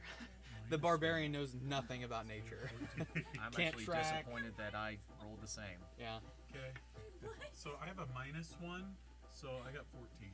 14? Okay. So the 3 of you actually know. You've read about them. This one. You have seen them, Arlo. Arlo, you have seen them out in the sea before. These are called Sahuagin. They're basically like water humanoid creatures that are just evil for the most part. Yeah, they're fish monsters. Yeah. They're fish and they're monsters. So yeah, you have some experience with them. Sea monsters. So we're up to the baddies. They are going to make some strikes at the people they can. So these two used. Yeah. And then that one's going to attack. Oh yeah. This reminds me a lot of. And you're paralyzed. So.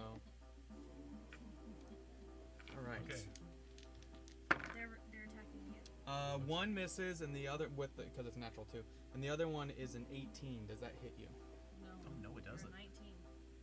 19. He's a 19. Oh, you have heavy armor and Yeah. the defense. Yep.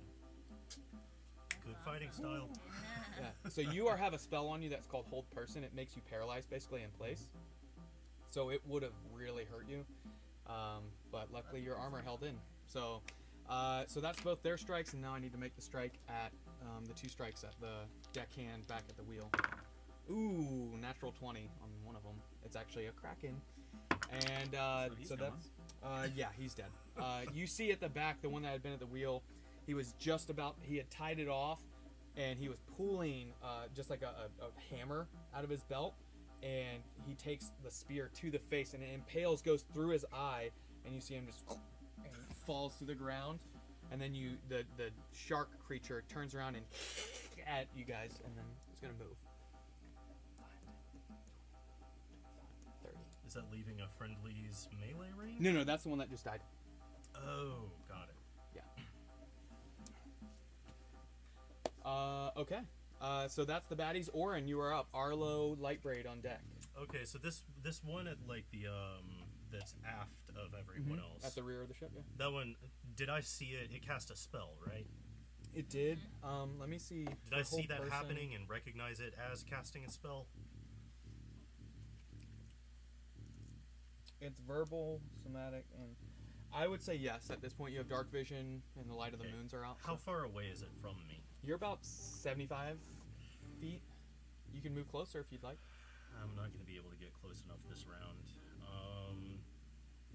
Okay, so I'm going to begin moving in that direction. I'll Okay. use my whole 30 feet of movement. Okay. I'd like to avoid getting in melee with any baddies if That's I can. 30. This is an open area, so you're actually. So this we'll just say is that opening where you guys were. Hurt. Then I'm going to cast Firebolt at the spellcaster in the back. Okay. Roll to hit.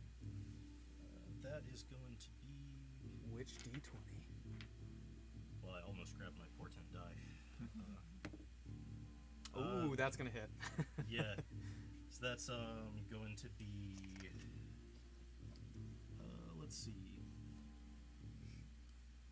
Okay, yeah, 23 to hit and 6 fire damage. 6 fire damage. It will and need to roll a concentration. concentration save, but it's going to get a natural 1 on that. Oh, okay. So he's a divination wizard. He gets an ability. if you'd I like have to an explain ability it. called Portent. Like, I'm a divination wizard, so I'm about telling the future and Okay. figuring out information magically. I get a feature called Portent. At the beginning of each day, I roll 2 dice, and those numbers, as long as I do it before the roll, I can replace any d20 roll anywhere at the table. So I got a 1 when I rolled today. So when the spellcaster got hit, it was concentrating on keeping you frozen. But when it gets hit and takes damage, it has to roll to see whether it maintains concentration. Oh, okay. I And so you replaced its roll swapped with a it. natural 1. So So it's automatically fine. fails. So you feel your body Wow, loosen okay. in the weight of the armor. You know, your muscles were tight because of the spell, and suddenly the weight of the armor, you're So holding you it just up. have to say that before he like. Yeah, I can't rolls? like see a bad roll and be like, no, actually I want to use this. Yeah. Like Got I have it. to You have to say say it it, like- beforehand. You Got it. jerk. Okay. Cool. So but you when are I roll free. like a really low number, that's basically like, okay, some point today I can make somebody fail a saving throw. Got it. That's Okay. cool. Because if it's high, you can help. If you're low, Yeah, you yeah. can I got hurt. a really good spread today. I got an 18 and a 1. So That's I really basically good. had a success Yeah. and a That's- failure in that's my awesome. pocket. Yeah, it's a really cool feature. So yeah, you see that, and you can tell from. I mean, it was a little bit of damage on it, but you see it suddenly, like it kind of look around, and instantly your companion's freed. Anything else on your turn? That Let's was see. That's my movement and action, and I don't have an appropriate bonus action, so Okay. I'm done. Arlo, Lightbraid, you are up, and then Drake. on deck. Okay, so since I am close to these baddies right here, I Yeah, go yeah. ahead and move. How far away am I right now? Right now, you are 10 feet from 10 up feet? above. Okay, well, I'm not going to move then because I have a 10-foot reach with Mhm. my spear. Pike, whatever you Yeah, want to call it. Yeah. I'm going to call it spear. And so I am going to go ahead and Do jab it. at it. You jab it. You go ahead and poke it, girl. That is a 20. Non-natural, though? Non-natural. Okay, that hits. Roll damage. Okay. Is it this one? That would be 12. 12 damage. That's your second 12 Yeah. damage. Mm-hmm. I've been noticing when she drops her dice, she just kind of like. Oh, it's a natural 20. It's "Yeah, weird. Oops. Anything else on your turn? I can't do anything else, can I? Bonus action, but you don't really have anything. Yeah, I just have, well, just so I know what it is. Can you Anything? still move? No.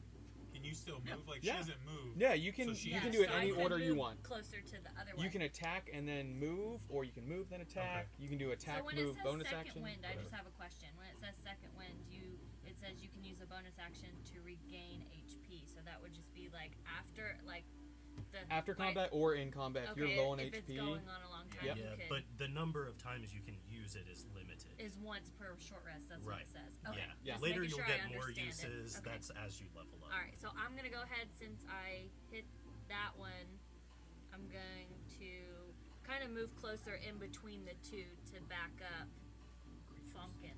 Yeah. Now, a thing to know is when you're within melee range, like Uh-huh. 5 feet of another creature, Yes. if you leave without disengaging somehow, which you need a special feature or you have to take an action to do, Okay. they have the option to use you get a reaction once around. They can use Okay. theirs to make an attack They at you could as you do go. their reaction on It's me. called an opportunity attack. Got it. Okay. So I wouldn't want to move. Well, I'm 10 feet from perfect. him. Then you're Thank fine. you. Then I'm fine. Mhm. Okay. So Yeah, it's just something to be aware got of. it. It's a Okay. major melee yes. mechanic. So if you're 5 feet, you can't leave without them. Okay. So, So yeah, you want to move? Yeah, I'm gonna move kind of in between the two of them, just between. Like here? Yeah, to back up Funkin. Okay. So whichever Not leaving one your strikes. your I can underling help. behind. Okay, Yes. very nice. Drake, you are up. Kevward on deck. Okay, well, with my blade song activated, I get an extra 10 feet of movement for a total of 40 now. And a higher AC. Wow. That's right, and my AC goes up. So basically, I want to come up here and You're a wizard, Drake.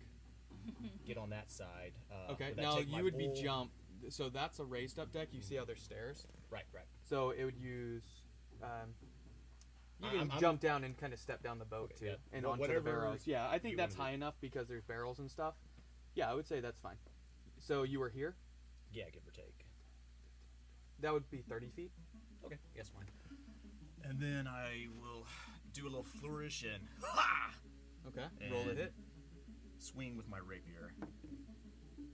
Natural 13s for an 18. 18 does hit. Roll damage. Right. For 9.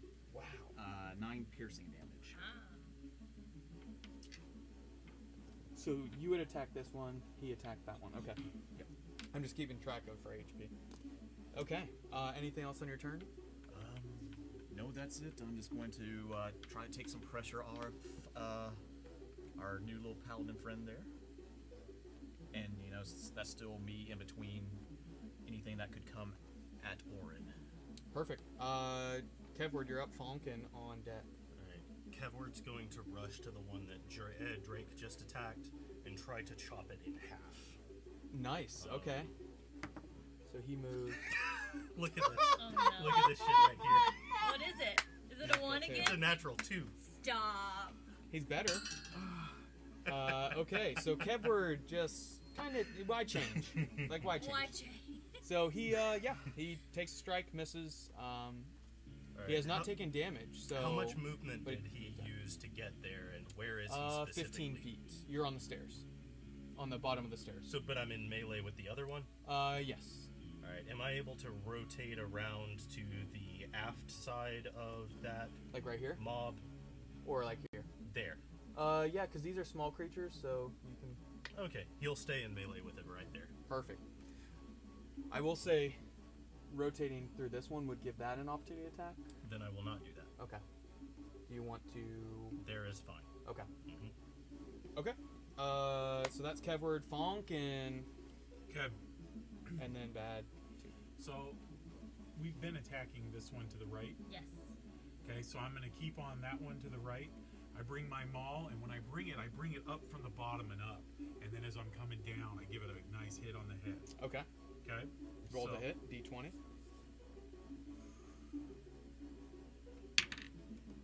14 plus 3, so 17 again. That hits. Roll damage for me. That's, what, 2d6? Yeah. Ooh. Plus your what? 8. 1? Oh, that's right. Plus 1, so 9. 9, and you are attacking this one? Yes. Does he get to kill it again? No, it was really close.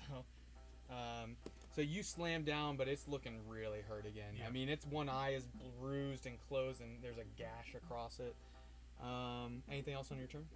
Oh wait, I can move. You can, but you would move Why? out of combat with one of them if you did. Like, Okay, you no, just- then I'll stay where I'm at. Okay. So Bad 2 is going to give a hiss, and then you see appearing. Can I get a spiritual weapon, please? You want just a D2? Yeah, that works. Let's do one that'll show up better. Do the white. So if you can just put that right in front of you, actually. In front of me. Or sorry, let me look at the distance for spiritual weapon. I don't want to send it too Was far. it I believe 30 that's or 60 60? feet. Is it 60? It might be 40. It's That's worth where looking I at. wasn't. It's 60 feet. So, and you moved up 15 feet. So that'd make you 60 feet from it. So it's gonna do it actually at the wizard that attacked it. So, That's fair. so can you? Yeah, just Wow. okay. And then so. Okay, so it's gonna make a strike at you.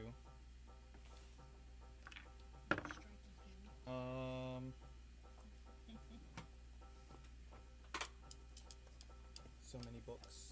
That's where D&D Beyond is awesome. Very but much so. I need a device. So spell modifier +4, 16 to hit. Shield. Oh, you took shield. Yeah. Okay. So I see it incoming. I hold my staff up, and there's a flash of light that deflects the spell, and the air around me continues to sort of shimmer. So you see a large spectral trident appear, strike at him. That appears to block it, but it stays in place. And that's its turn. So we are up to Caesar, who's going to jump over the deck very heroically, land on the small rowboat, and then take a strike at long braid there. What? Not you, the blue creature. Not light braid, long braid. Get your braids right. That will hit with a natural 15. With 3 damage. Okay. That's its turn. The baddies are up. Okay, there are a lot of them. You see coming out. More? Oh, Yeah. Holy heck. Are we close to the dock at all? Mm-hmm. Oh, I'm keeping track of the amount of rounds. Don't worry. I think I'm picking up what you're laying down. I mean, these things keep coming. We might as well start running. So those ones that just came on climb over the deck. That's their turn. That's with a dash. And then the ones that are in combat with you, plus, can you slide? There you go. What? Yep. Okay, so attacks against Light Braid. 1 natural 20. So you're gonna take 10 damage. Then the attack against Falcon, 16 misses. Drake misses because of the blade song, and that's all of them. Orin, you are up. Arlo on deck. Okay, you said the middle of the ship is higher than the area I'm No, on? it's lower. Lower. Yeah, yeah. Oh, okay. You were up on the, and then it lower. That's what I thought. Yeah. I misunderstood you talking to somebody else. Let's see. I want to try to walk through the spiritual weapon space. I'm trying to get within 30 feet of the caster at the other end. 30 feet? Yeah. You can with your movement. Full movement, you would get there. Okay, that's what I would like to do. And spiritual weapons do not get opportunity attacks. Right. So If I can do it without passing within you would get melee right of anyone there. else, I would like to do that. You'd be 5 feet. You'd be in melee with it, but not Okay. out of melee, so you won't get an opportunity attack if you want to do that. Okay. Or you could jump over the side and swim. I'm just kidding. I don't think that's a good idea. My strength score.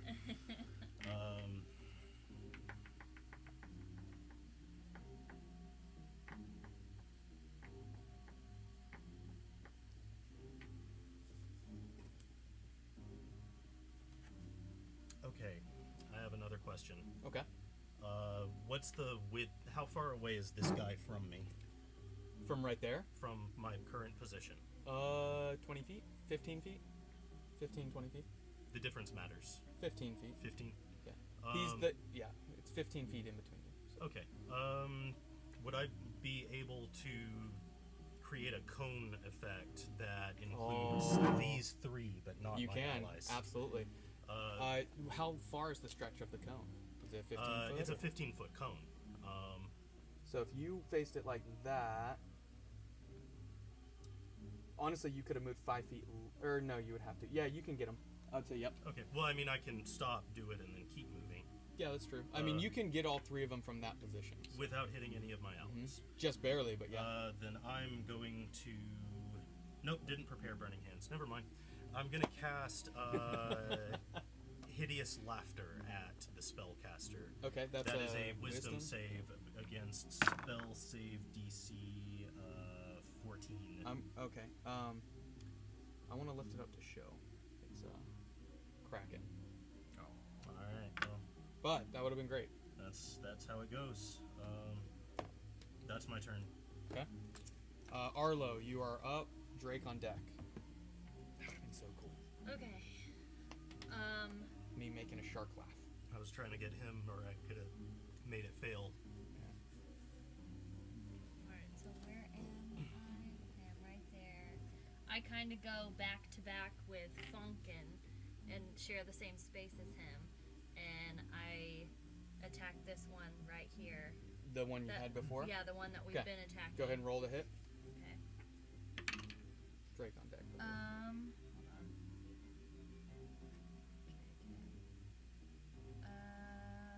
It's a 14. 14 hits. Okay. So it would be 7 damage. Oh, only 7.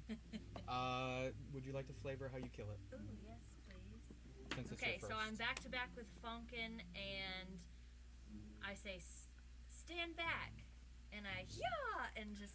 What do you do? She's on the horse. And spirit it Oh yeah, you got horses, by the way. and spirit right up the jaw, up its head, and then it falls over. It is dead. Very nice.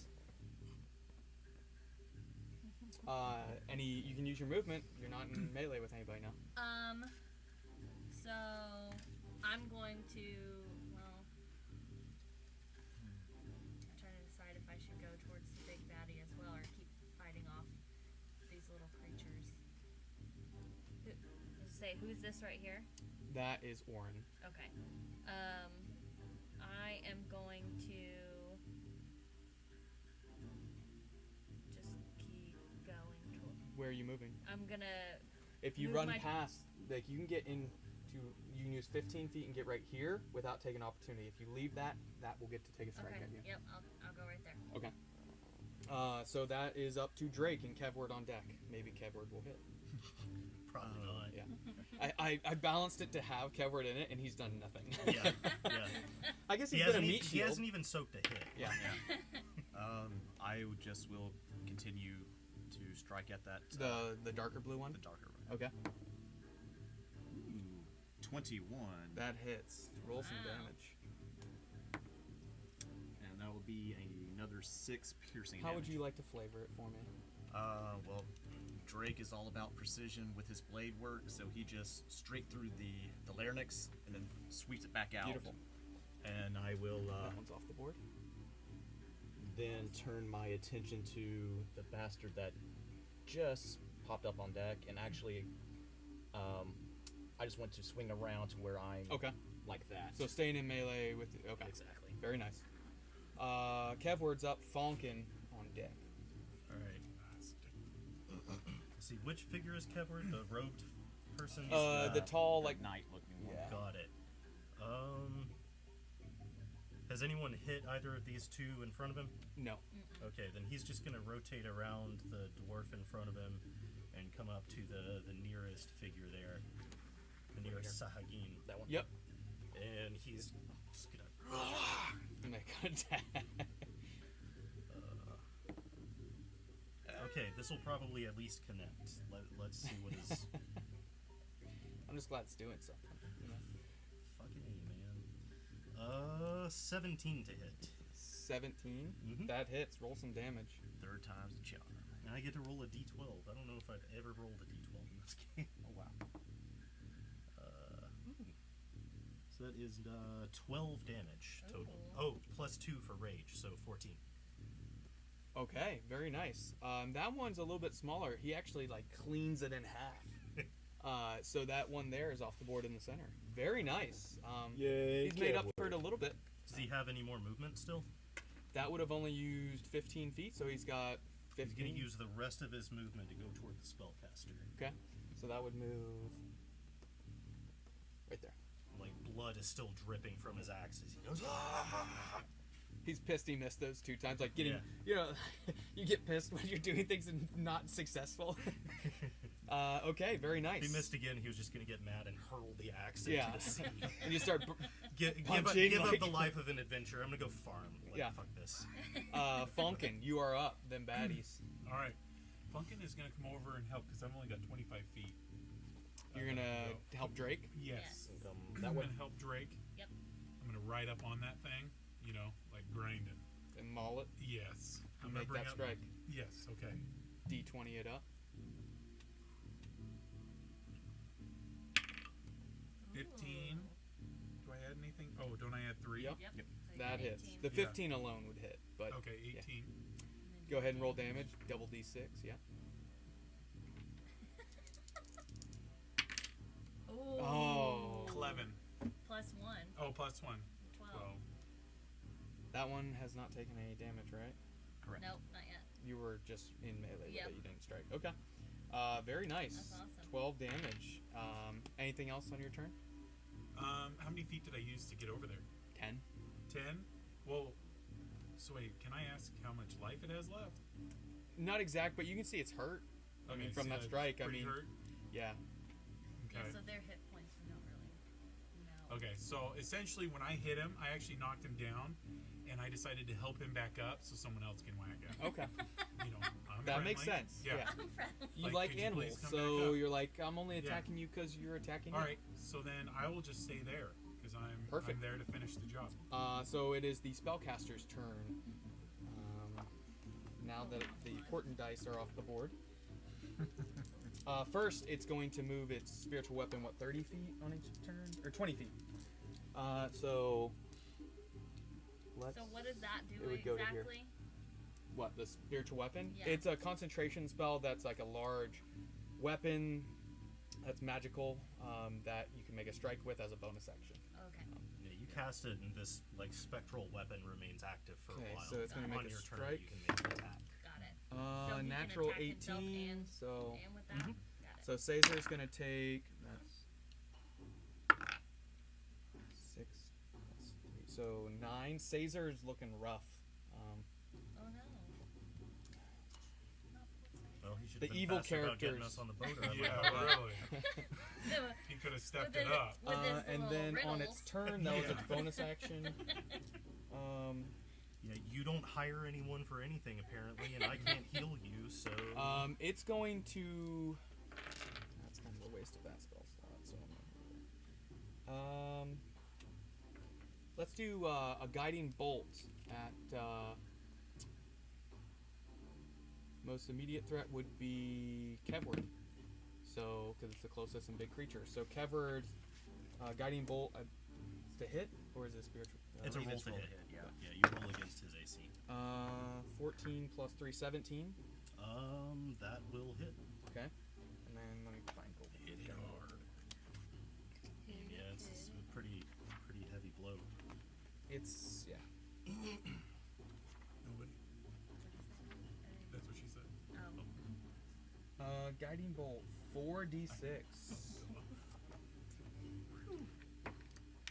I mean, has he taken any damage though? No. Yeah. Four And he's D6 raised. couldn't drop him, so. Unless it Oh, critted. take a peek at this. That's 18. my 18 gosh. radiant damage. Ooh, Those are the skull dice I ordered from the UK, and they've been fire ever since. It's that British flavor. that took out almost all that he had. Wow. And the next attack against Kevward has advantage. Yes, it does. So, can somebody put guiding bolt ring on him? I think we have one for guiding bolt. If not, just advantage or something. Remind me. Well, let's put whatever the first thing I find. That works. Just like that. Let's do it like that. Yeah. So that is guiding bolt on him for 1 round. 1 round, yes. Yeah. So the next. So this light, this kind of like bluish sea-colored light appears on it. That's its turn. Caesar's gonna turn with his rapier, and he's looking like, I mean, just instant drain from that spiritual weapon hit. He was on the other side actually, so he's going to run 30, and then, or he would have come at this one actually, and he's gonna make a strike, and that will hit.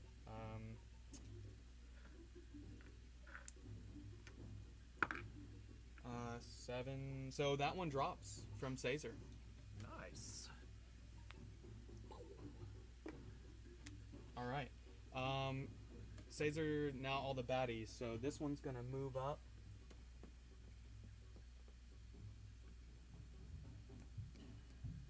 Or that's opening.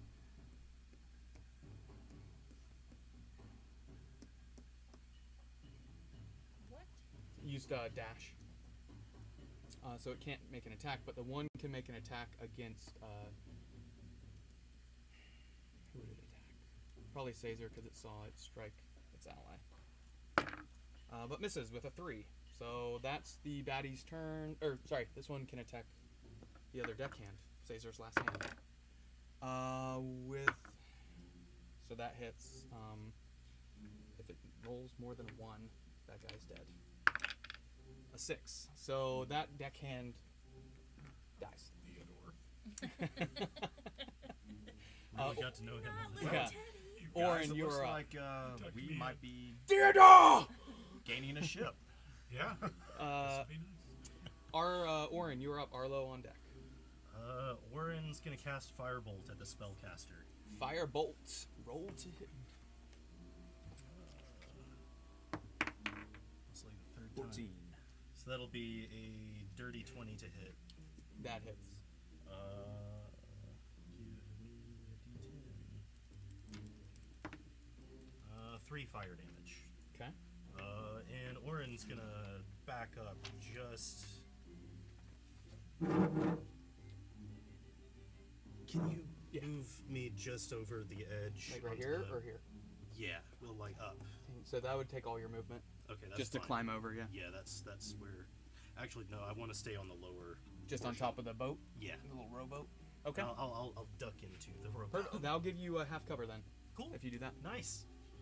That is. Don't forget you have Oren's an turn. inspiration dice if you want to use it. That's true. Yeah. And that's your turn? That's my turn. Arlo, you are up. Drake on deck. Okay. Let's see. I am going to. How far? I'm not going to be able to get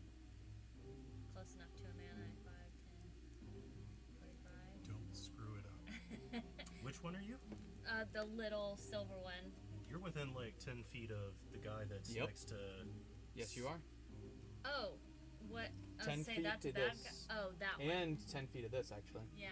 Okay. get hit Well, one I'm of gonna those go and ahead then- and try to attack the one that's in the. Have either of them been attacked already? Not yet, no. No. Okay. Well, the one to Closest to Drake. yes. Like this one. The middle one. Yep. I'm Okay. gonna try and attack it. Roll the Let's hit. see. Oh, that's a 15. That hits. Okay. And so. And at this point, the deck is kind of covered in dead bodies of these That's- sharks and 2 humanoids. It's or 10 humans. damage. 10 damage. Uh-huh. Nice. Okay. So, and I just stab it through the back. Through the butt, because you're low. Drake, you are up. Kevward on deck. So I'm pretty much in melee with both of those, correct? So seeing that Cesar is severely fucked up, I'm going to focus my attack on that You guy. got it. Make that roll. Oh, that was close. You almost saw it tipped was over. like Yeah. tipping. Probably still hits. 14 to hit. 14 hits. All right. My Eldritch Fan. Part of me was like, just take the natural 20. It was basically it. It was tipping to 19. Yeah.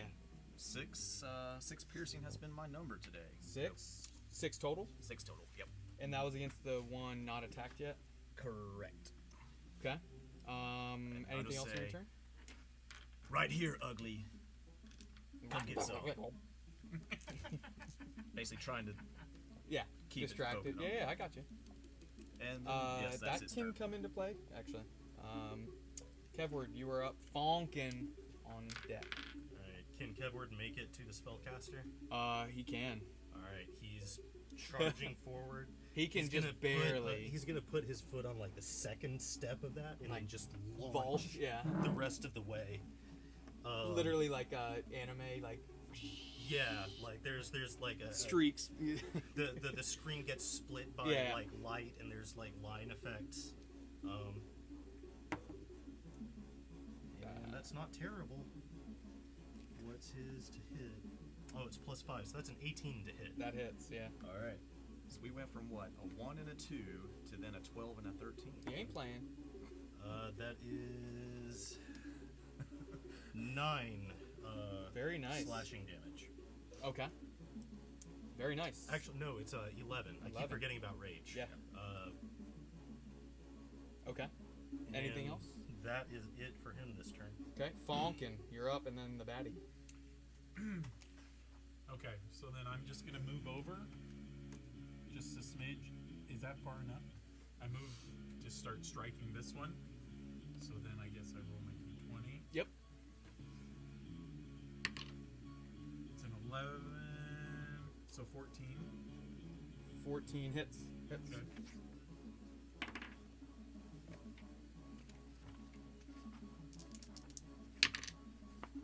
Ooh, it's 3 damage. Oh wait, 4 damage 4 damage on which one?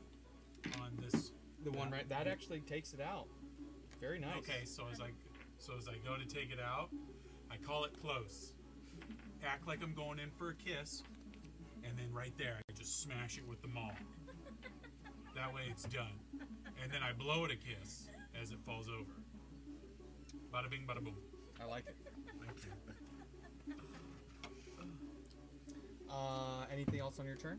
How many? Well, how far did I really move? Maybe 5 feet, 10 feet. Yeah, you just like rotate it around, Yeah. it, right? Yeah, So then I you would still like have to your move movement, over. I would think. I would like. So how far can I go with You can the go feet? 25. So is that like 5? Yeah, usually you have a grid that shows you how far, but 10. Yeah, sorry, Andrew's Chris. kind of. You're going for this guy? Yeah. You don't want to stay up here? Yeah, it's fine. Yeah, You go can go for wherever that you guy. want. Go for that one. Yeah, you want this? You can get to like right here, Okay. full movement, or you have 25. 25. So right there. Okay, perfect.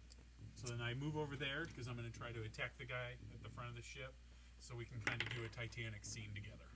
Okay. And that's your turn. That's it. Okay.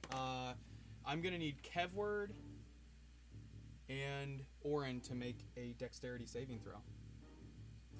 Okay. You guys are in a line. Oh, snap. Wow. Long line. Oh yeah, 100-foot. Orin's orange. Kevward's clear. Mm-hmm. They're Double both 17. a natural 17. Wow. Okay, so you guys will take half damage. This is lightning bolt. You see a streak of flash of lightning come out. This is kind of a last-ditch effort to save itself. I don't suppose that a raging barbarian resists lightning damage. Unfortunately not. So that is 8d6. You know, being angry doesn't make you better against electricity. That's how it is in real life. Let's go. How much damage? I'm sorry. 8d6, but you're gonna take half. So Oh, okay then. Only 8. Damn, you already. Holy okay, heck. so it's a lot of low numbers at least. You can look at it if you'd like. 19 halved, so you'll take 9. 9 lightning damage. Kevward's down. I was really hoping for more damage than that. Also, the deck in that area ignites in flames. And then Orin. So, do So we have the any whole- fire? So Do we this have whole anything for right fire? side? Is that what you're saying? Yeah, this Like whole the streak whole up this streak? ship is on fire. Okay. Well, there goes our idea of taking the ship. Oh, Not necessarily. it's, made to withstand some stuff. But it had What guiding if it bolts on it sinks too, before, and but then it wasn't burns and an sinks attack. before we get done? Okay, that's its turn and nothing else it can do. And you took the 9 lightning damage. Mhm. Is there anything else? No. Okay. Okay. I just want to make sure. That's its turn. Caesar sees it and goes, "What the hell?" And is gonna make a strike at this guy real quick with his rapier, kind of similar fashion, like slice back at it. That's gonna hit. Take him down. He does actually. He rolled 6 plus 3, so that's 9 damage. So he slices similar fashion, just the head clean off, and then books it to go Caesar straight. keeps stealing our kills. We're gonna have to kill him. I mean, he doesn't have any hand. Well, we're a good party though. Yeah. What Okay. if he accidentally falls off the ship? A good Then party. we're murder hobos. That is the baddies. Now it is the other baddie, which is there's only one left. It's gonna see it and go blah, blah, blah, and jump off the deck, afraid. So, but this guy's still Oh, on there. spiritual weapon. I didn't use the bonus action. Too bad. Too bad. Too Too late. bad. I do it on you guys if you forget, so I forgot. But we Might still have have killed this main Falcon. we have this main guy still. Yep, in just the main guy. Okay. So that is Orin, you're up. Light braid on deck. Orin's gonna cast another firebolt. Okay. I'm so stupid. He would have jumped over.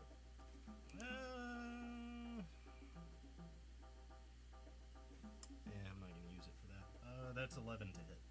That misses, unfortunately. Alright. Then I just duck back down in the boat. Okay. Arlo. Oh, you were prone. You would have had disadvantage on your dexterity save. Well, you I didn't say I was dropping prone. Oh, you were no, just ducking. He was ducking. I wouldn't have dropped prone. Okay. Okay. If you had been like, you have to drop prone, I'd have been like, no thank you. Never mind. Gotcha. Arlo, you are up. Drake Okay, on I'm deck. gonna try and move as close as I can. Okay. Which, can I get there You within? cannot. You can get to where Kevward, like behind Kevward. That. Oh, you have 10-foot reach. Yeah, that's what I'm saying. You can get. 5, 10, 15, 20, 25. Yeah, right, it's 20. You would have to dash to get up on him. And then you wouldn't have your action remaining to Yeah. use to attack. You can. But I could be right there. Well, I guess if he did something, he would It's up go to you. after It's your me. turn. Well, then I can't do anything else. I mean, that's how it happens sometimes. I'll stay right there and I'll stay. hide behind Kevward's body, so he doesn't see me. So you're like ducking, but Yep. you're little, so you actually That's what I'm saying. you can I'm do little, that. so I You can share use your space. action to do a stealth, even though it saw you do it. You have an ability as a small creature to hide behind creatures that are one size larger than you or Gotcha. not. Well, that's what. So. Is that not what I was? Okay. You can roll a stealth and see if he doesn't notice you. That I hid behind Kedward? Yeah. Okay. How would I do I mean, that? you were running up with a spear, but I mean, you could, it might just not be able to pinpoint her Yeah, Yeah, 'cause I'm exact go ahead. little. location. go ahead and roll a d20 and add your stealth. You get advantage though. Or sorry, the DC will just be. What is stealth? It's a skill. Oh. Got it. It's +3. I get advantage, so I can roll twice. Isn't that what you said? Sure, you're using your whole action, whatever.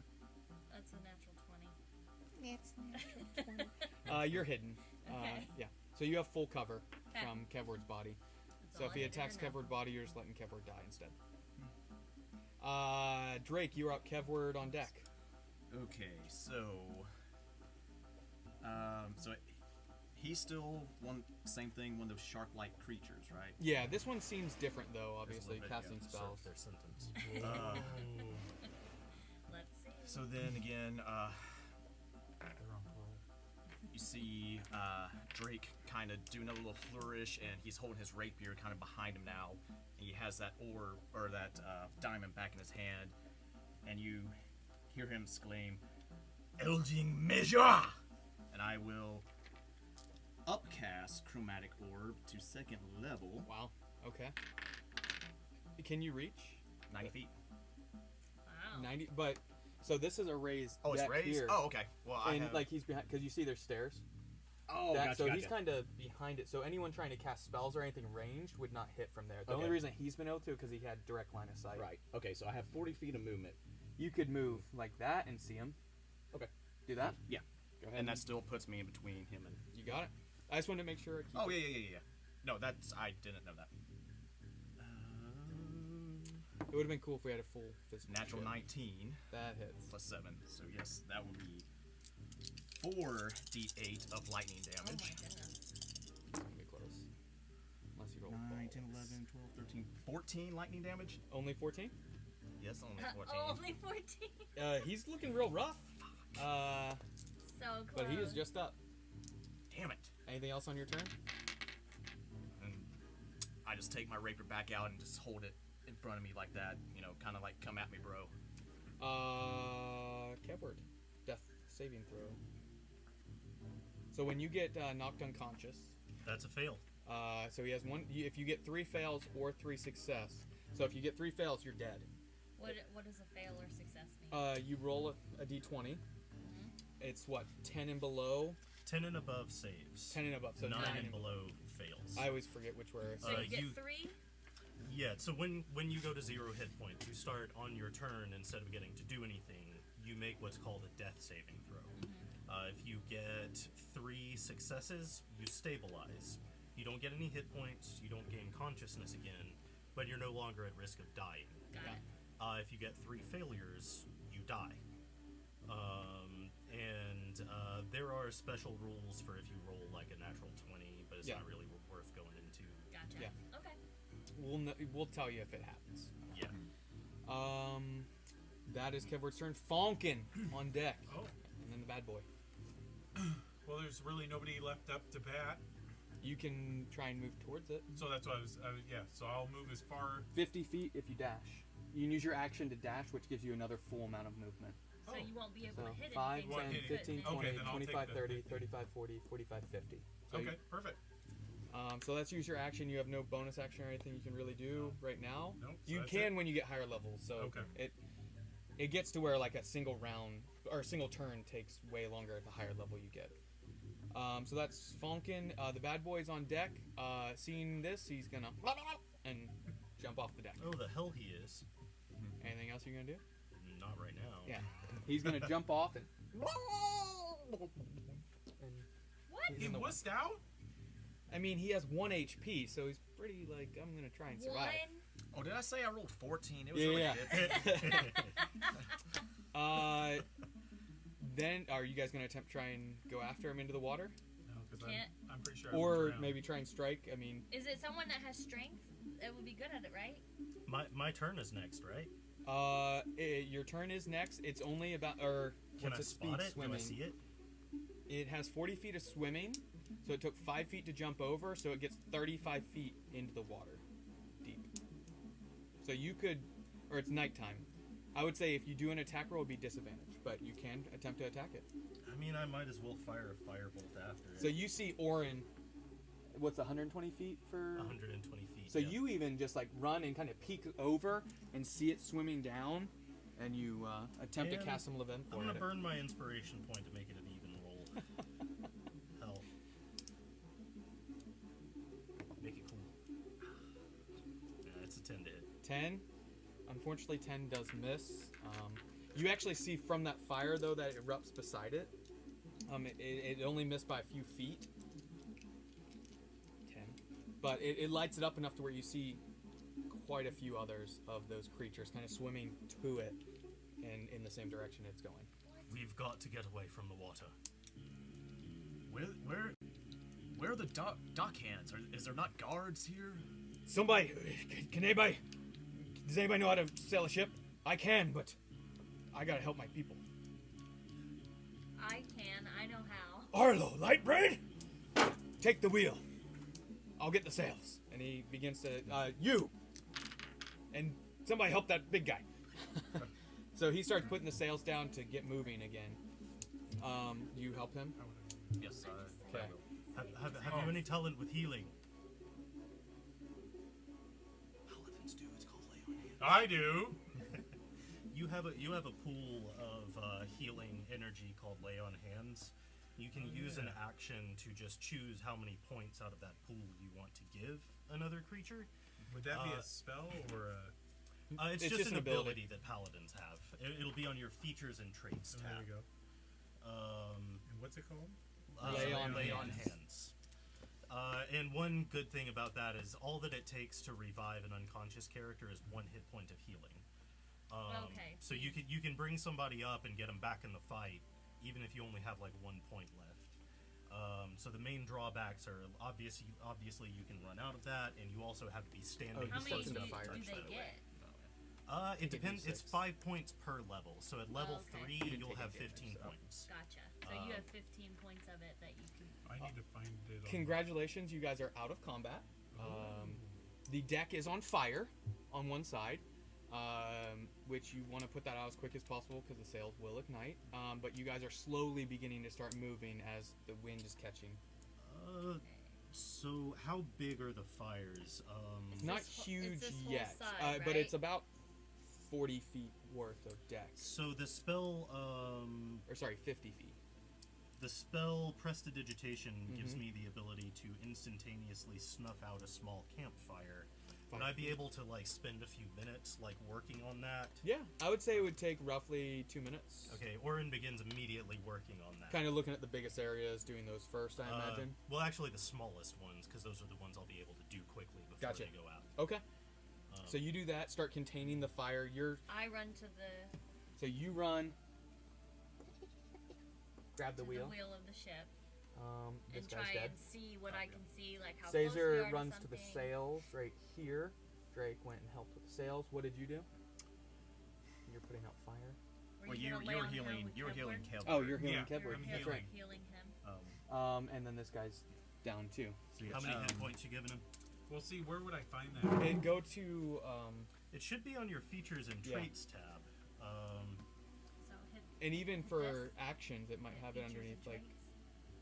It Or could you're also right. It be does. under action. Yeah, I think it has on both actually. Oh, laying on of hands. Yeah. So yeah, I have So it says 15. So 15, now so take one off. subtract 1.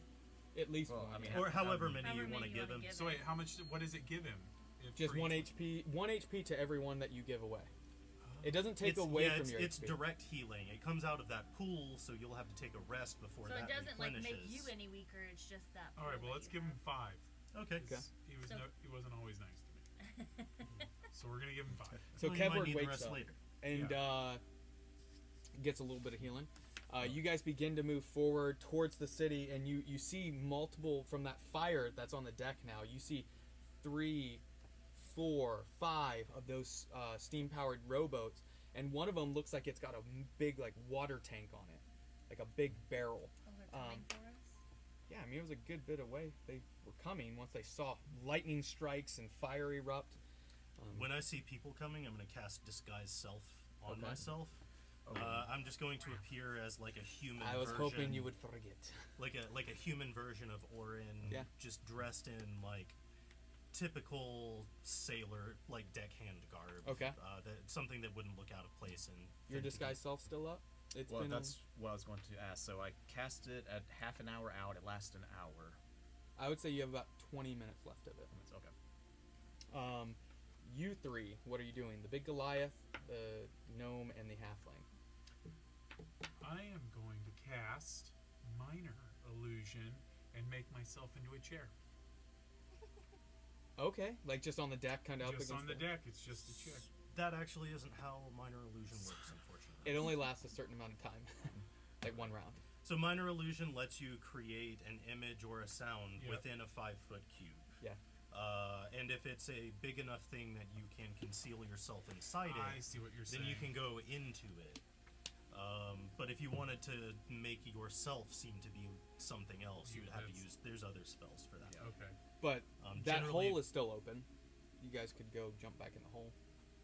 Okay, so then I'm going to journey back, try to make it to the hole. So does that mean I can only go the 25? No, I mean they're at least 30 seconds to a minute out, so you guys would have time if that's what you want to do. It's just who's going to take the wheel. Is the there main thing. anything around the wheel that I can, since I'm smaller, that I can still keep an eye on the ship, but hide myself? You can attempt to. Yeah. There's a couple barrels behind it. Okay, I'm gonna try and do that. Okay, you're hiding in a barrel. With a lid on it, and you're just gonna like pop out to try and steer at times. Yeah.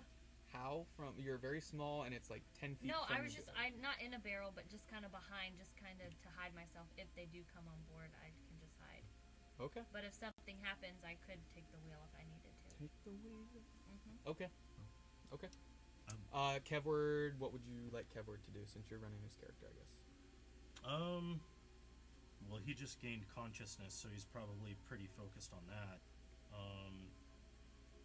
It's just whatever he can that's helpful to try and put the fires out, I suppose. Okay. So he begins to try and help put the fires out. Orin, passive perception. You notice the boats at this point. That's when you change. He ran into the hole. Actually, well, what's Cesar doing now that we got the sails and everything up? So the sails are up. He's running to look to his companions. Jonathan was his name, I think you guys decided. At the front of the boat. Theodore was his name. And Simon. And Simon, yeah. Alvin's missing. It's true. Arlo, is there any way that you can help me fake steering the ship? You know, that way, you can hide when you need to. Ooh, like share the same space as you? Is that what you're saying? No, I think he's saying like hide behind the barrel and just be like, no, steer this way, or Yeah. Oh, okay, like talk to you. And Yes. Yep. Just so there's no other suspicion. I don't know. I mean, maybe you would appear to be a kid to them. I don't know I don't know the Fingerlands. Yeah, let's do that. Well, because I can share the same space, so could I hide under his cloak and be telling him what to do, but like they not see it? Like you could surely attempt to. How long is your cloak? well, I mean, it's just To his ankles. Yeah. What do you have on under the cloak? Play your cards right, big We're boy. all about to learn. So you can hide behind those barrels, Uh-huh. in those barrels, Uh-huh. or attempt to hide under his cloak. A skinny elf. Could be. Okay, Do you want to try how and about, climb in his under his shirt What, to what be if like a we big take belly? one of these barrels, just empty out the contents real quick, Just you put jump it in beside you. and put it beside Okay. You ever yeah, picked let's up a do that. barrel? You can't really do it that quick. Yeah. I mean, if you want to bring physics and Luckily, stuff she's into really this, strong. She helps him lift Yep. it and like dumps out, and Caesar goes, "What? That's it. Okay." And he's just like all over the place because two of his allies are dead, and you guys didn't even attempt to heal him. I mean, we only saved his. Again, true. maybe if he hadn't taken 6 hours making us load our own things onto the ship, we would have been more concerned about About saving the his dang deckhands. horse. But seeing as they've proven so useless to us already, He got you in. At that point, so hidden, disguised. Is Kevward staying out? oh, that's right. Can he, was crawl, can he human. crawl back into the hole because he's exhausted? He or- can. I mean, he could have gotten up. Yeah, if we can cover him in the original hiding place, we'll Yeah. do that. So you guys do that. And Funk and I'm is not going to with him? penalize you for a player who's not here. So, Right. So you guys get in there, get the covering back on, and kind of throw one of the dead bodies over it, and go about like still trying to put out the fire and put up the ruse. I mean, really trying to do it, but really to distract the people. And you see these boats come and like kind of like push up against it, kind of like tugboats in a way. And the one with the big barrel stays back from it and starts spraying water. And you see the guy just cranking on the side, and water spraying out onto the fire. And between that and Orin, they see the fire's out within 30 seconds. And that's when you see the similar one, Drake, with the yellow stripe down his climb up onto the deck, steps over and says, "Fishing vessel, huh? You look new. Were you? I didn't see you in my search of the ship." What was the name of the cove that they were at? Jeremiah's Cove. This is Cesar here picked us up, onboarded us at Jeremiah's Cove. Just outside the boundaries of our nation. I suppose. It's curious. Why would they come attack a vessel such as this? Why are you asking me why a bunch of fish monsters came and attacked a vessel I just started working on? You're a fucking official here. Why don't you figure it out? It was, Are you attempting to intimidate? No, Or persuade? I'm just Okay. I'm just being an asshole. Okay. He kind of doesn't he doesn't like it, but he almost respects it in a way. Like the fact that you're willing to give a little bit of like pushback, that you're not weak-spined. And he looks to Cesar and says, "Is all in order? Is there anything you need assistance with?" Cesar, "Nah, the ship's not on fire anymore. We'll dock and be out of your hair." And the guy looks back at him and says, "I'll keep my eye on you." Well, All friend, right. I mean, you could have kept a couple eyes when these fuckers were attacking us. Right. What kind of city just lets a bunch of fucking fish monsters hang out around the docks? Is this not your fucking responsibility? 2 of my friends are dead. Where am I going to see compensation for that? "In the morning, come to my office," he says to Cesar. And you see dread come over Cesar's face. And he goes, Cesar then looks at you and says, "Hush, stop." "In the morning." And then the guy in the uniform walks away, climbs down the ladder. And then Cesar, after they're kind of away and begin to like tug away, says, "You had to keep going?" I'm sorry, I was just trying to play the part. I was annoyed with a fool who was asking me questions about a situation that happened without my planning. "You might have just Probably got me killed." because of his own incompetence. They would kill a merchant such as yourself for something like that? Have you not been listening? They enslave. I'm nothing to them. You know I'm human. That's... wow. I didn't realize that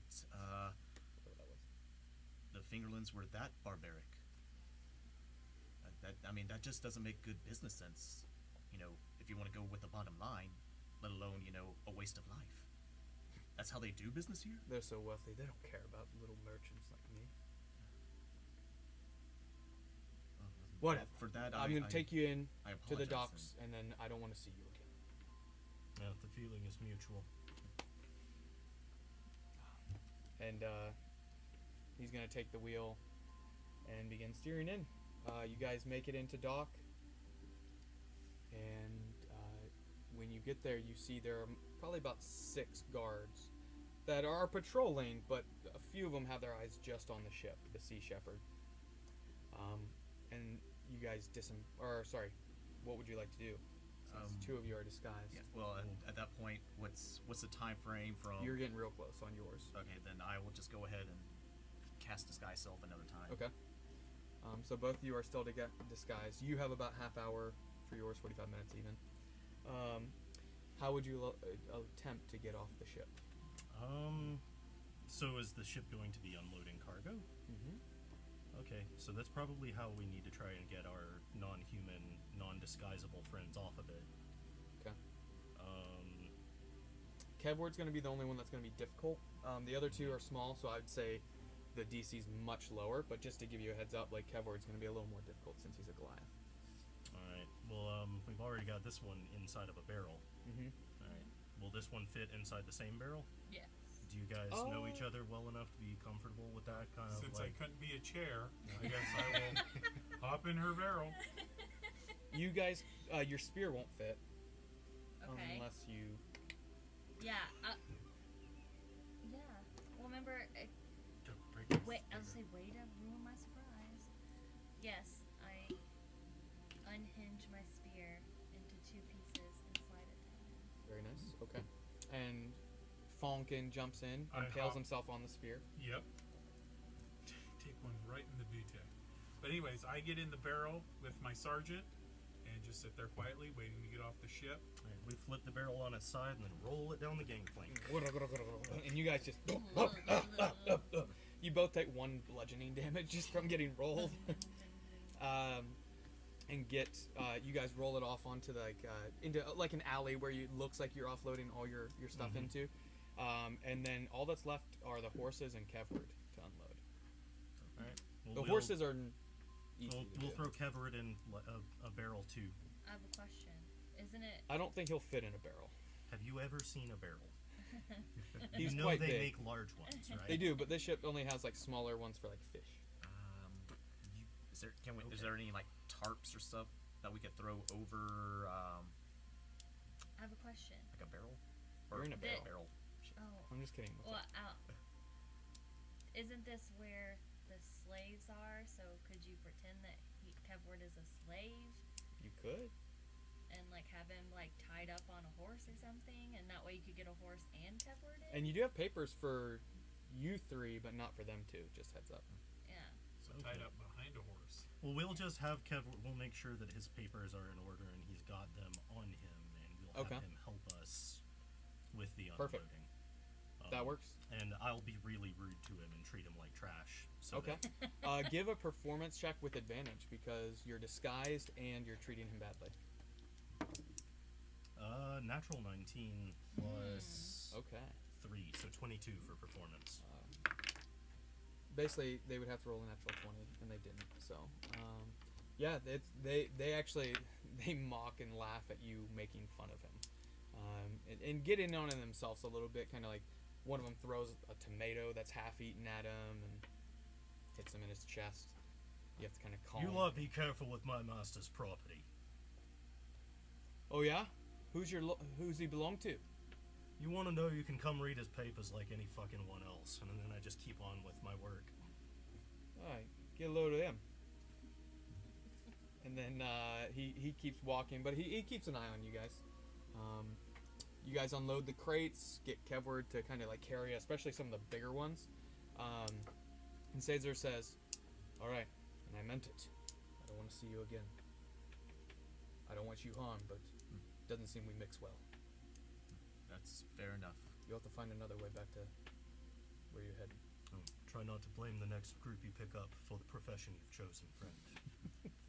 I pop the little cork out of the side of the barrel and say, "Sounds good." Yeah, you guys are in the Fingerlands. You successfully survived some fish people. And where would you like to head at this point? Well, we don't know anything about... You were told about Simeon Pollard. He is the wealthy man that you're sold to or owned by. Well, You were told about him. Jerry was supposed to find us as well. Yep. What were the instructions we were given for finding him? To go to a pub called the Stinky Fish, and he would find you. So should we try and find? You can go there or the master's house that you belong to. You can go to either one. It's your choice. I think wouldn't it be smarter to go to Jerry first? Yeah, probably Jerry first. Yeah, because he's the contact. I feel like he'd be safer probably to go to first. But a pub, there's going to be a lot of action. Plus, I'm already in a barrel. Are we rolling the barrel along? You guys can decide how to get them across You the probably town. have to. I think the thing to do would be to find a place that's safe for the main group to stay. Then either Drake or myself, since we are able to disguise ourselves, go and find this Jerry, and hopefully he will have his shit more together than this this Caesar fellow has. I'm going to have a stern word with Barry if we see him again.